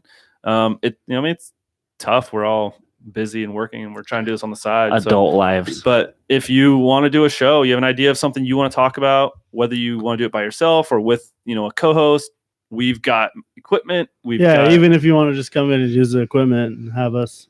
Yeah, you can use the equipment and do it by yourself, or if you want to use the equipment and have someone to come on and bounce stuff off of, we'll jump in. We might guest host for Jared Johnson on his Rain City Sports because he's going to be out of town for a little bit. Mm-hmm. Got my Cowboys corner. Yeah. So we gotta get dying on that hill, aren't you? Yep. Ricky's not a huge. We beat you guys last year. This has been the greatest summer of my life. That's our most successful thing we did was that live video. It got a couple hundred views. Good. We're just trying to do a bunch of little stuff and just have fun and more and more people I think are like, hey, I want to be on the show. Like we Yeah. get more people complain we- about not being guests than even tell us they want to be guests. I think if we get one with us three at a concert or something and we put it out, people will see how much fun it is. See, And, I Record a podcast at the concert. Or we can or do like something the going next into, day, and or, then we can do like reactions. I mean, we Yeah. could definitely do a bunch of videos during it. Yeah. You know, some Instagram live videos. We can even do YouTube live on the phone. I'm gonna get a new phone. Fuck this phone. I'm 1 month from 2 years. oh, you're And holding so- on. Well, the Just chargers, Fingernails are just clanging down. yeah, like now, like the charging cords don't seem to quite fit right, you know, Yep. and they keep falling out. Or like today, I tried to charge it with my external battery, and it wouldn't charge. I'm like, all right, I was gonna wait, but I think I might just go a month early because it's like $35. it's not bad, Yeah, I mean, in adulthood, $35 isn't that bad. Maybe if especially for someone as important as a phone. in high school, that was a full rack of beer and a tank of gas. And so I'm not sacrificing my bush light. Yeah, well, Tall boys, and I'll be getting the new Google Pixel nice. XL. I have to get the big screen now for some reason. Oh, you got to. I can't stop myself. The only reason Even I though it's don't like have this $8 is more a month. You do Yeah, you, it's not boo bad. boo. I mean, whatever. Yeah. But that one has the super has the wide angle lens for the cameras. There you Oh, go. So it'll see be it. way better if we do videos because we've done a few on Instagram, not Yep. many. I had some people comment about the disc golf one. Really? We got some watches on Nice. That's good. that on Instagram. You can't really look back because they disappear after 24 hours. So that's the only thing. If you don't save it as your highlight or something, then it's just gone. That's why I'm I okay say. with that. That's why I With say that. we should do YouTube because Yeah, the YouTube. if we do live YouTube, videos. then the views add up. We got to have a certain amount of views, That's true. Yep. and then we build up the subscriptions eventually, And then you start getting paid. Yep. I think we'll get more views on Instagram, but I think you're right. YouTube, It's at a- least it's going to track and they'll accumulate. Yep. So we can do both. I mean, who cares? We got to be everywhere. We don't have a Twitter presence. Everywhere and nowhere at the same time. We set up a Twitter We are account when it was nothing. NBA by amateurs. You know nothing, Jon Snow. Yeah. Oh, so he knows Game of Thrones. Yeah. That was one of the names we thought about was like We Know Nothing, but there's already a podcast called that. I would believe that. Probably after season 3 of the show is probably Well, somebody actually, came it's up. not a with, Game of Thrones podcast. really? The We Know Nothing is literally it's just a random. Just a bunch of people who don't know anything. Yeah, so follow us on So Instagram. Might have to listen to it. I don't know. Yeah, follow us on Instagram, YouTube, subscribe if you can. Even if you don't want to watch, just add a support for us. Which, if you've made it 2.5 hours into this podcast, You must really like Adkins, and you I should mean- holler at him. yeah. So You know, it's holler not at easy Adkins and be- subscribe on YouTube. It's not easy being this amazing, but somebody has to do it. God damn it. Yeah. So it's probably a good time to wrap this one up. Thanks for coming on, Andrew. This No, was- thank this you was for a fun having one. me. Yeah, fucking awesome. I'm glad you guys had me. Only other person who has requested a specific episode is Darren Davis. So 24. Who's your favorite 24? Me. Yep. Like, If I'm going to be selfish, I'm just going to pick myself. there you go. Technically, I'm a 24 too. Hey, flash the poster real fast for the video. Oh, yeah. And then, like I said, the only other person who's requested a specific episode is Darren Davis. He wants to be on Number episode 69. Yeah. Look at how awesome this is. So This is we're perfect for the studio. gonna get him on before that, and then just try to make sure we remember to have him on for episode 69 as well. Maybe that can just be a big stoner episode. We can just all get high and I don't know. And just let it. Who knows what we'll talk about Hit- if we're high. Episode 420 is way too far away. Yeah. Yeah, we're a couple years from that. Maybe we can honor that one at episode 42. Episode 69 should just be a smorgasbord of all over the place. We got to do An some orgy, if you episodes will. where we have multiple guests. Where like we have. Because the problem is though, every time we get someone on, and Maybe- they keep getting longer and longer. Yeah. Episode 69 should be a poker game. That We could do that might be something that we would have to do, like just film it and Right? Yeah. then just make So- something out of it. Yeah. At the pace we're going, we're doing about one a week. That means we got like 45 weeks. Well, we hit a lull. which is almost a full year. we did hit a lull, but we got some people that want to come on. We got a bunch. And the more we like don't have like I don't know, we get more people. Like I said, they just complain that they haven't been on, and we're like, one, you never told us you wanted to be on. Like we can only ask so many people. Ricky's posted on Facebook more than once, Yeah, usually to only a couple comments. So it's Yeah. like, hey. But yeah, so we want people to come on. We want to do if you got video idea, like even if you don't want to be in the podcast, if you want to do a random 20 or 30 minute video, we're down for everything. everything. We're like Prestige worldwide. Prestige worldwide. We're just about it's just Wait, about entertainment. I thought you were gonna go Prestige. Pitbull. Like you never go full Pitbull. You Mr. never MIA. go Mr. Worldwide. Prestige worldwide, international entertainment corporation company, whatever. I actually have the shirt, boats This and night, hoes. baby. Should have wore I that. promise tomorrow, baby. Fucking Pitbull. Good God. All right. Well, like I said in the beginning of the episode, this has been a Northern State podcast production. And I can't say we'll see you We next gotta time. find a good sign off. You'll hear us. Yeah, people keep Do you have complaining any about good this. sign-offs? Like, you don't have a good sign. Like, Because like we struggle every single episode. one of my favorite podcasts is Tell 'em Steve Dave. They just say Tell 'em Steve Dave, and then it ends. Tell him, Steve Dave. What? Tell 'em Steve Dave. It's from Kevin Smith Universe. Should we toast? What's the toast Hook always does to the? Oh, it's from Trailer Park Boys. Should know this. Motherfucker. He always toasts somebody. I can't steal it though. That's his thing. It's one of the characters on there. They toast to him. I know we got to come up with our own thing because we just ramble on at the end for like 5 minutes, and then eventually Just cut. Yeah, we literally gotta edit have a out. fair weather friend, and then just end it. What if you had like a Thank you for being our friends. Thank Yes? you for being No? a friend. just get like a Being- ninja smoke bomb and just drop it on the table and then just vanish? I still don't know when to edit the podcast. Just add the sound Can't effect. argue with that. I mean, we could say that. Thank you for being a friend, and then just That might hit, be trademarked. hit stop. Oh, it's definitely Definitely copyrighted. trademark. Yeah. But I've heard you only use a small percentage, you don't get in trouble. Dusted. The music we have is from a free website. So, all right. Well, that's it. We're wrapping this one up. Thanks for listening. Yeah, thank you guys. And thank you for Check us being here. out and follow Adkins on Facebook. That's all you got from the That's interview. all you get. Yeah. It's private too, so you got to request. Bye-bye. I think I stole that from I've heard. Comedy Bang Bang. I stole the intro thing, like not introducing the person, but letting, Just let it go. Yeah. But he does it like very intentionally of like, so I haven't introduced you yet, and then he starts talking, and then like, I'll introduce you in a minute. Like he keeps bringing it up. Some episodes. Yeah, these things keep getting longer and longer. I mean, and part of it is we're getting better at coming up with stuff to talk about. Mm-hmm. We're also better at just letting the conversation flow. I actually listened to Conan O'Brien's got a new podcast, which I like, but I don't love it because he does too much promos. Oh, that can get Spends too way much. too much time, and he does them live, so it's like him reading them, and they're just talking and joking. So he makes them funny, but it's still it's like an hour-long podcast, and like 20 minutes is reading ads. See, that's just not.